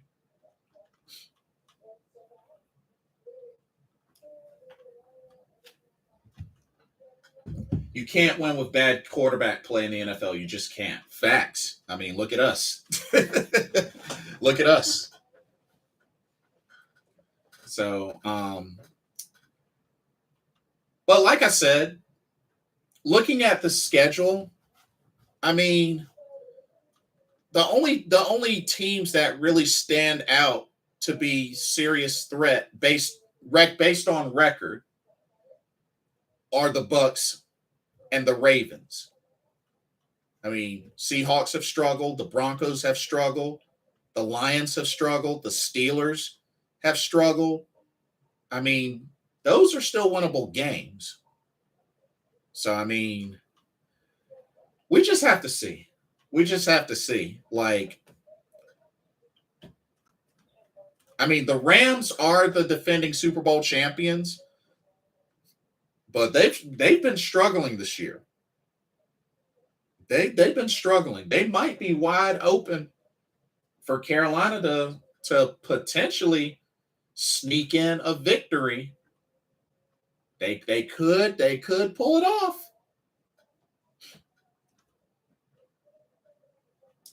Dylan says Stafford has really struggled this year. That's our only hope because the Rams have had bad quarterback play at the moment too. Yeah, that I think the main thing right now that'll be the big test is the Rams defense against our offense because the Rams still tough on defense. Now the only thing with the Rams offense that sticks out is they're in the top 10 in third down conversions, third down efficiency. That could be a problem for the Carolina Panthers defense, who have struggled to get off the field. So, a stat to keep an eye out for. Paul says QB play just has to be efficient and smart. Not great, but competent. I can agree with that. The Rams have 3 new starters on their O-line and have really struggled. Big free agent signing wide receiver Allen Robinson has been invisible. Yeah, only about 150 something yards receiving right now. I'm not going to sleep on him, but he has been struggling. If anything, Cooper Kupp will be the biggest factor of their offense. I mean, it's already going to the week 6, and he's halfway to 1,000 yards receiving. So, the main thing is Dante Jackson. I assume Dante Jackson will be who covers him, unless some way somehow J.C. Horn is good to go. I don't know, but hopefully he'll be good to go because J.C. Horn has played well this year. He's played well this year. I just hope J.C. Horn doesn't turn out to be injury prone. I really, really hope that's not the case. Paul says Rams defense is among the worst in rush defense, and this is how the Panthers can win by pounding the rock.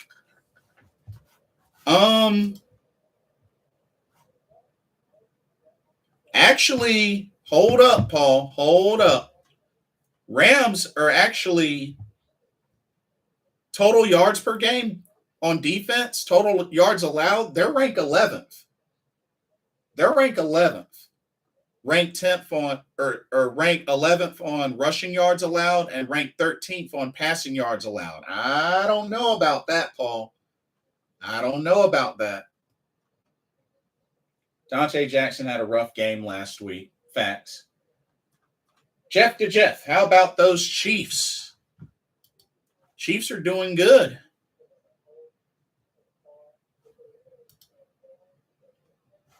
But let's keep it real. Let's keep it real. Y'all had some questionable calls in that game. That game had some questionable calls. Like, how the heck does defensive holding happen on a field goal attempt? I'm sorry, but that makes no sense. That makes no sense. How the heck you get defensive holding on a field goal attempt? That game was, y'all won by 1 point, definitely. And Patrick Mahomes went off, had 4 touchdowns. I mean, he looked great, but that game was very sus. That game was very sus. With the officiating, that is. That game was very sus. Dylan says, I love Jackson, but I feel I've seen him get beat so many times over the years, even for his speed. Yeah, that's where his weakness is. He gets beat deep. That is one of his weaknesses. He gets beat deep. It's a bummer, but it's true. He does get beat deep. Jeff to Jeff says it was a weird game. LOL. Yeah, it kind of was a weird game. Paul says Cowboys and Niners ran the ball very well versus the Rams the last 2 weeks. Well, and then again, I'm hoping that we will run the ball. I'm hoping we'll run the ball well.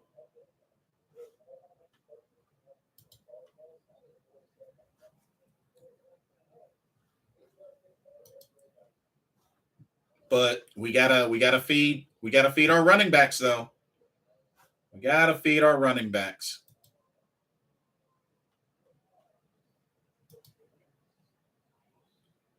Oh yeah, stat of the week: Travis Kelce, 6 catches, 26 yards, but 4 touchdown catches. How the heck does that happen? But red zone threat, that'll do it for you. Red zone threat, that'll do it for you. Not to mention all 4 of Patrick Mahomes' touchdowns were to Travis Kelce. How the heck does that happen? How the heck does that even happen? That's crazy.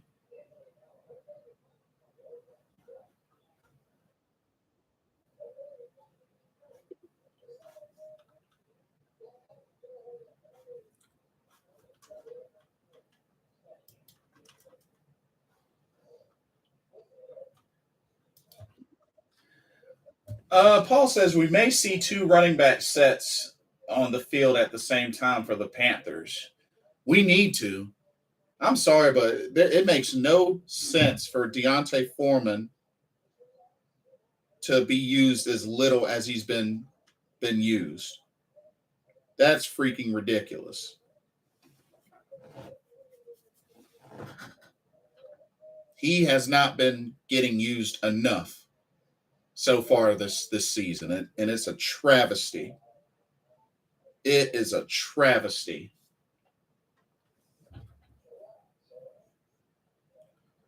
But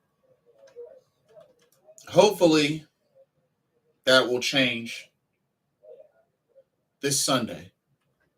All right. Let's get score predictions in. 14-10. You know what? 14-10 Rams. No, I'm just kidding. 14-10 Carolina. I think Carolina surprises us, takes advantage. I think Carolina sniffs away with a win.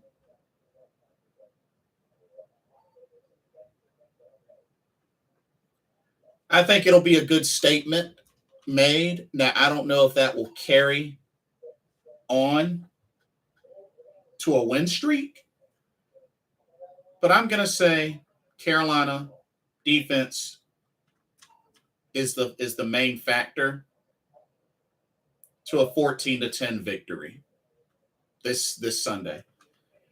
What are y'all's thoughts? 14-10 Carolina. Let's go.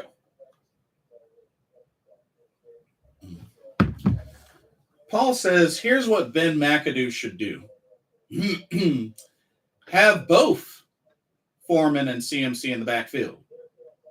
Send CMC, goes in motion, attracts defenders to slide his way and run Foreman to the opposite side.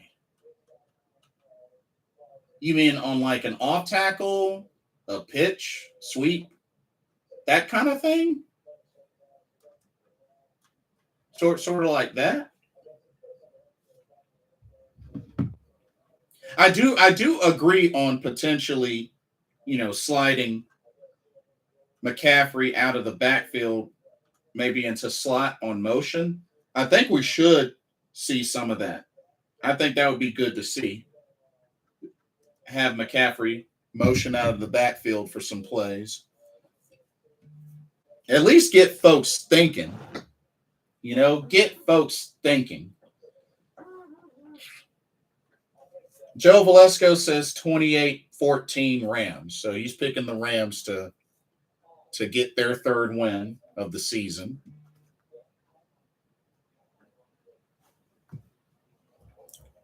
And then we'll have to see what the final injury report looks like as it gets closer to Saturday. Or closer to... No, they usually have the final report on Friday. What am I talking about? Yeah, they usually have the final report on Friday. So we'll have to see who we'll have to see who can get cleared and good to go for this Sunday. We know for sure that PJ Walker is starting. We know for sure he is starting. Paul says, send CMC in motion to the left side and hand the ball off to Foreman right guard tackle as an example. Gotcha. Baker won't likely dress. Oh, I don't expect him to. Not sure how close Sam Darnold is, but I don't expect him to dress either. So, if anything, Paul says, I think Jacob Eason may be the backup for Sunday. Oh yeah. I'm pretty sure he's gonna get promoted to the roster and be the backup. I could definitely see that.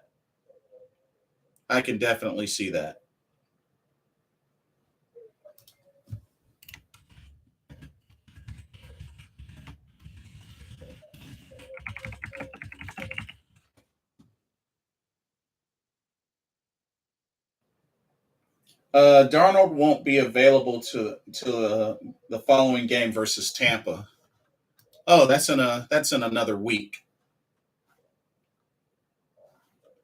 And if I remember correctly, our schedule, let's see, 7, 8, 9, wait, 6, 7, 8, 9.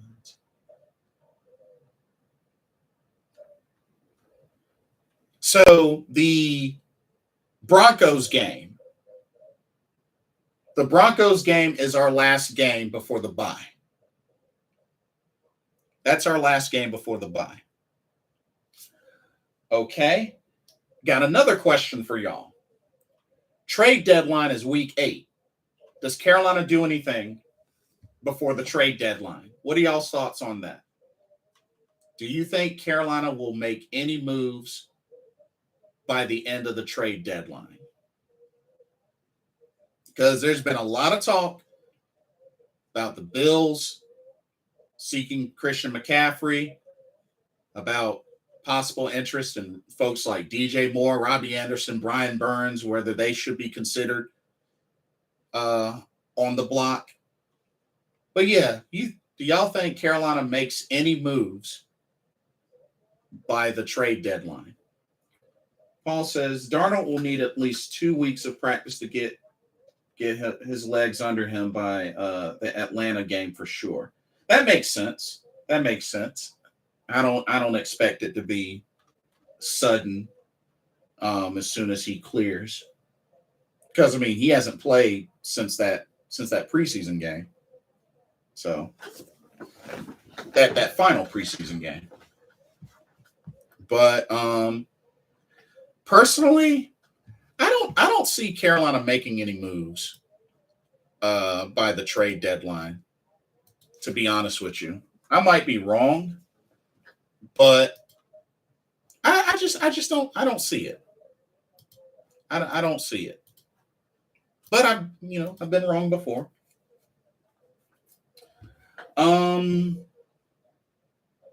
Paul says all depends what happens the next 3 games. If they lose all 3, then it's time to trade CMC, Robbie, and Shaq.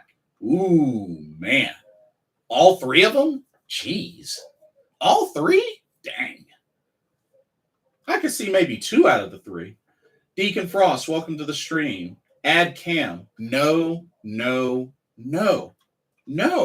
We do not need to bring Cam back to this travesty of a situation.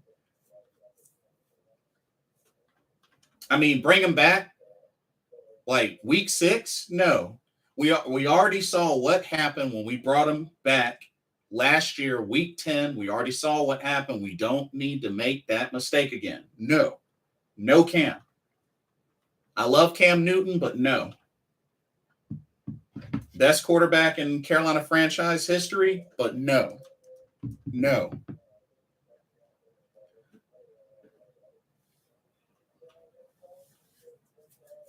The only time I would have ever considered the idea of a Cam comeback is if he had a full offseason. But no. He hasn't had a full offseason in years. Paul says if they win 2 of the next 3 games, then they are not out of the race. Facts. Oh, so yes to all 3.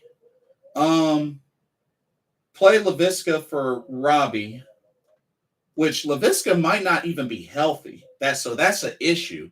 He might not even be healthy right now. Play Brandon Smith for Shaq.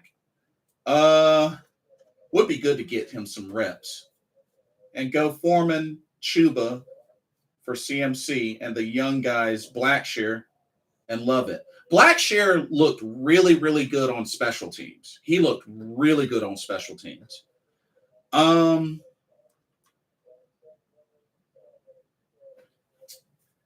would be in agreement for like giving Brandon Smith some more reps. The running back situation, that's tough. I mean, a Chuba Hubbard, Deontay Foreman combo, well, I don't know. I don't know.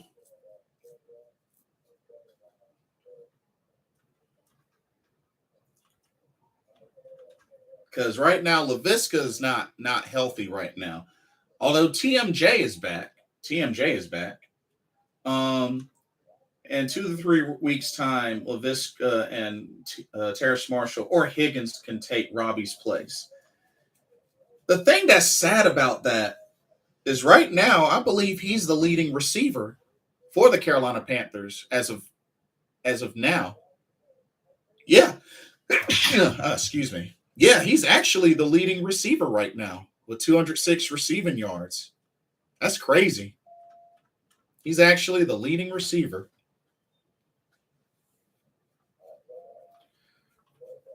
And that's sad too.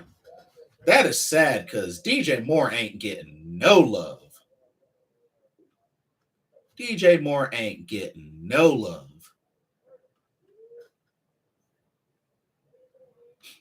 It's crazy.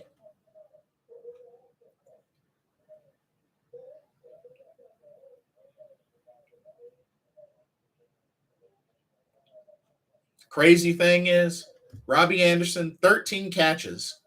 DJ Moore, 17 catches. Christian McCaffrey, 26 catches. That should tell you something. That should tell you something. But I will say this: them trading Christian McCaffrey is going to force them to expand the offense and learn how to play outside of Christian McCaffrey.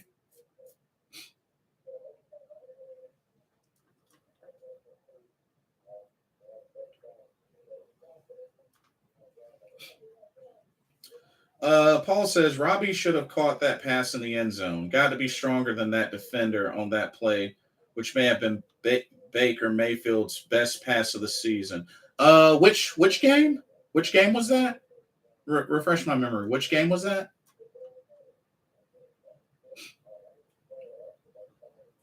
But CMC passes are three yard passes. I mean, yeah. A lot of CMC's catches are followed up by some good yak. So some good yak there. Fandom says I'd take Blackshear over Foreman and Chuba. Nah, I wouldn't say that. I mean, Blackshear has been good on special teams, but over Foreman, I mean, Foreman hasn't had a shot. He doesn't get any carries. I mean, it's kind of hard to discount somebody if they don't get opportunities. And you can actually kind of say the same thing to a degree with Chuba Hubbard. Although Chuba, now that Blackshear's here, we don't have to worry about Chuba Hubbard returning kickoffs.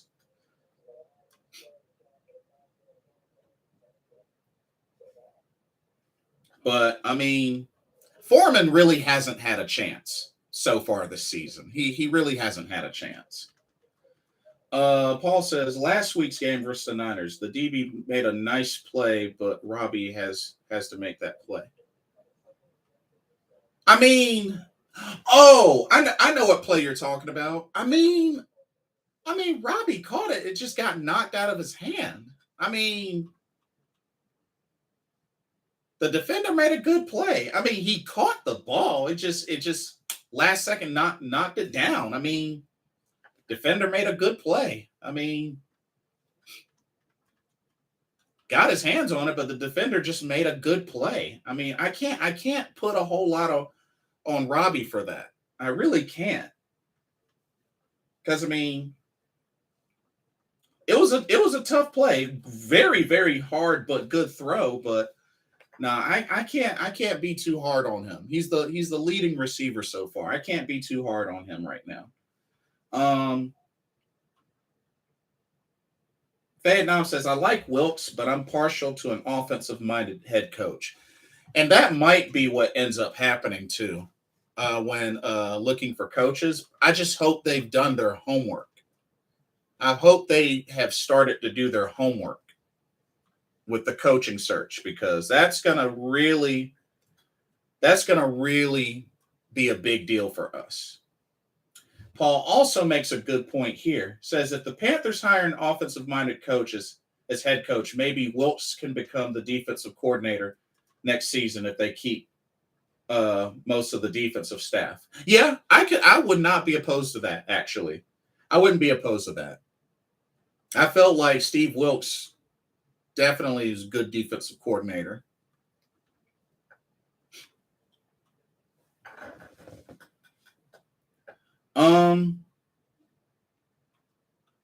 Vietnam says, honestly, if Wilks wins us enough games to draft outside of the top 5, but not enough wins to go to the playoffs, then he should be fired too. Wilks should know the importance of draft position.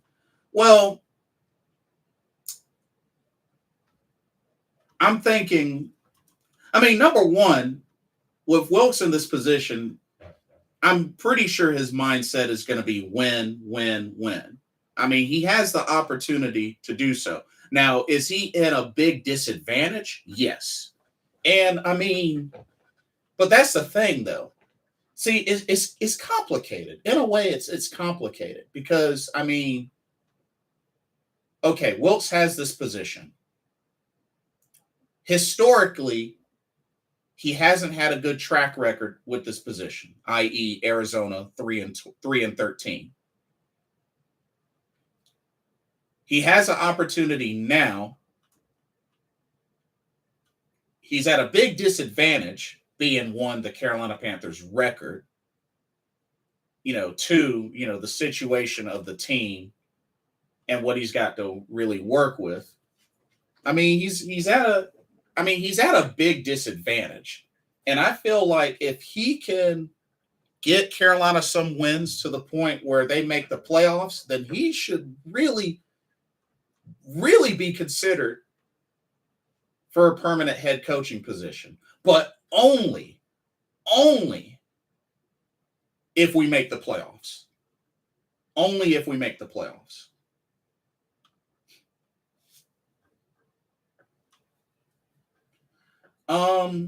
Vietnam says, if we never solve the quarterback position, no big-time head coach will come here.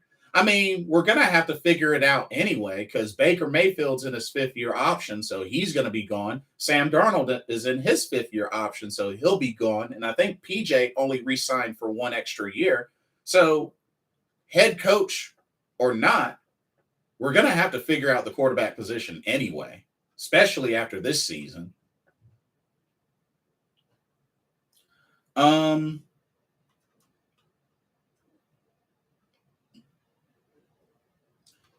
Here's Paul says, here's my coaching candidate list. Offensive coordinator Greg Roman of the Ravens. Offensive coordinator Shane Steichen of the Eagles, which is, good picks. Offensive coordinator Mike Kafka of the Giants, which the Giants, I believe, are 4-1 right now. Wowzers. And offensive coordinator Ken Dorsey of the Bills. Those are some good candidates. Vietnam says, no one struggles versus the Panthers. We are the league's get-right team. We are the floor mats of the league. Well, here's the thing with that, Vietnam. I think a lot of the blame, a good bit of the blame, I would have to say goes to the coaches, especially Matt Rhule. I mean, when it's so bad that you got Dan Orlovsky that's able to easily point out why other teams' defenses are able to pick apart offense, that's on the coach. That is on the coach. Is execution bad? Sure. But a big percentage of that is on the coach.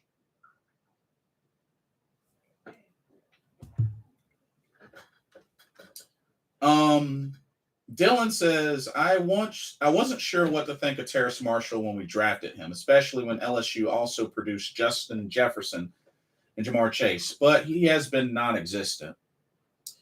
That plus the health issues as well. He did play last game, got himself 4 catches, so hopefully he'll get something started and can really show what he can do now. But remains to be seen. Paul says, here's my list of defensive-minded coaches as next head coach. Vic Fangio, defense coordinator D'Amico Ryan of the 49ers, Jared Mayo of the Patriots, Brian Flores of Pittsburgh. But these guys would have to have a quality OC with them. Yeah, fair enough. Terrace Marshall's biggest issue is he doesn't practice often or hard enough. He had the same issues in college. Some are injury issues, but he has to learn to practice/play with pain. Isn't that also an issue that Rashard Higgins is dealing with right now? Is not practicing hard? Or am I missing that? Dylan says I've seen a rumor of Byron Leftwich, offense coordinator for Tampa. Yeah, I could definitely see him being on the radar for sure. I could definitely see him being on the radar. Um, Personally, I'm pretty open. I think probably the only coach that I really wouldn't want to consider, especially considering we would have to trade for him, is Sean Payton. And that's mainly because of the whole Bounty Gate scandal. But that's just my biasness. That's all. That's just my biasness.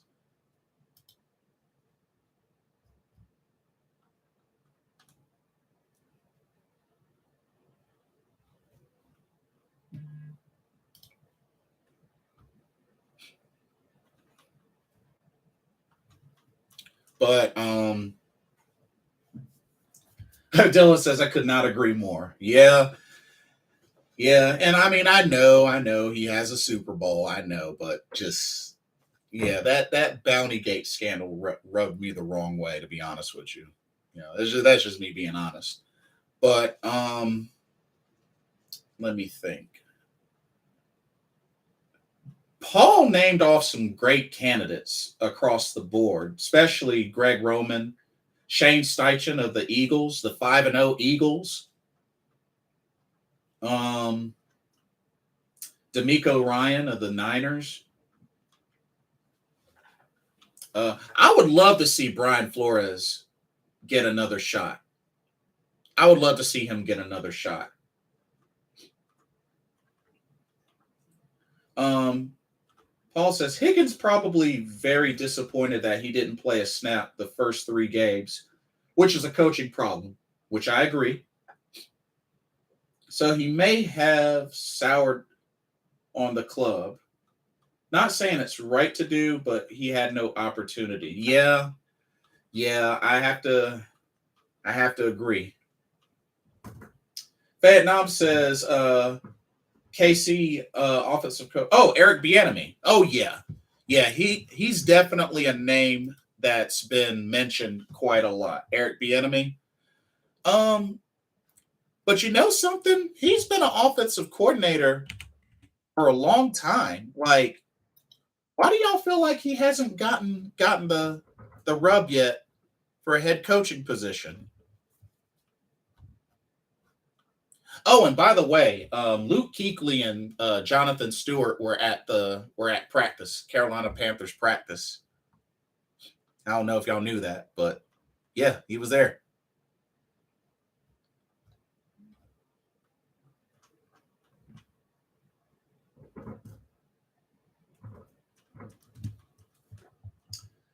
D'Amico Ryan's a big time leader of men and a future star head coach for some team. Yeah, he seems to be that way. Vietnam says all of the Reed Tree coaches are doing well in the league. Yeah, that is a million gajillion facts right there. Most definitely, Vietnam. You're preaching there. Um, so check this out. Cats Crave article that's talking about 4 big problems the Carolina Panthers interim coach Steve Wilks must fix. Let's, so the 4 problems: Steve Wilks must bring belief back to the Carolina Panthers. That's number 1. Number 2, the Panthers quarterback conundrum. Ugh. Number 3, Carolina Panthers offensive identity. And number 4, the defense needs slight adjustments. And honestly, I think all 4 of those are very, very true. I agree with all 4 of those. I agree with all 4.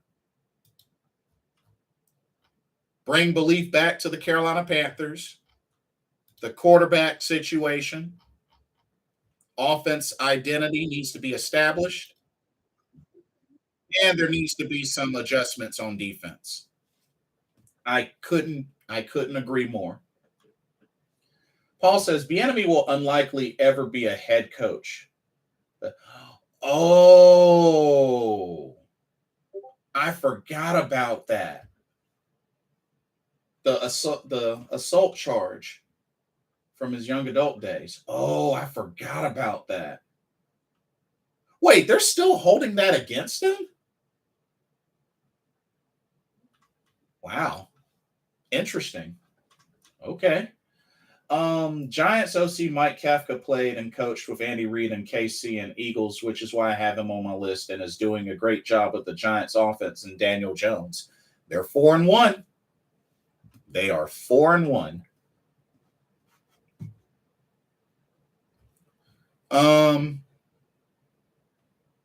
Ooh, this is interesting. Another Cat Crave article. 5 Carolina Panthers who'll benefit most from Matt Rhule's removal. Oh, geez. Number 1, Amari Barno. Interesting. Number 2, Terrace Marshall Jr. Oh, I 1,000% agree with that. Number 3, Scott Fitterer. 1,000% agree with that. Number 4, Deontay Foreman. 1,000% agree with that. And Steve Wilks himself. Yep, those make sense. Those definitely make sense. Yeah, I can definitely agree with those. Kafka's a former quarterback and knows how to work with quarterbacks. Oh, is he? Nice.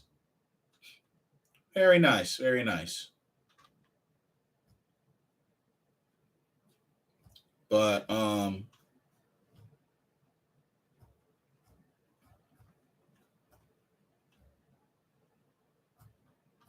yeah, like,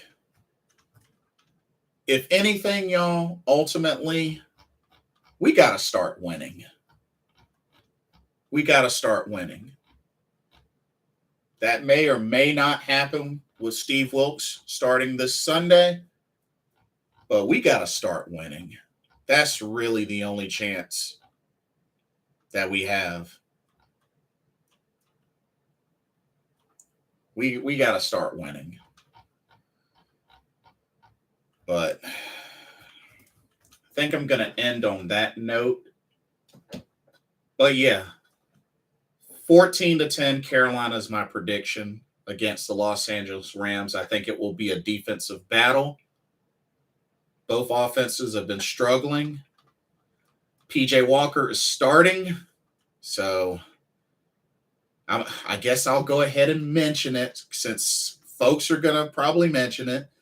Yes, PJ Walker is 2-0 as a starter, but he is also 2 of 8 in touchdown and interception ratio. Just saying. Paul says he was quarterback coach for the Chiefs, so he's worked with Alex Smith and Patrick Mahomes. So some good pedigree. Kafka is a University of Northwestern graduate, so you know he's smart. I think PJ Walker has a solid game. He's going to need to. Great stream. GG's this weekend, boys. Let's go. Let's go, PJ. He's going to need our support. He's going to need our support. I know this game is on the road, but maybe they can turn it around. But it's got to start now. It's got to start now. But we'll see what happens. Like, comment, subscribe, follow, all of the above. Hit that notification bell while you're at it. Thank y'all so much to everybody that came out and chatted it up. Thank you to all the viewers. Thank you to all the 9 likes. Appreciate it. But yeah, we'll see what happens. But it's a winnable game. It's a winnable game. But yes, keep pounding. Have a nice rest of the week, y'all, too. Thank y'all so much for all the love and support. For another Carolina Panthers talk brought to you by Blitzball Champ Gaming here on the U to the Tube. I'm your host, Blitzball Champ Jason Ingram. Keep pounding no matter what. Keep pounding. We're going to get through this. Some way, somehow, we're going to get through this. So keep the faith. Keep pounding. I will see y'all in the next live stream. Take care. Love y'all. Peace.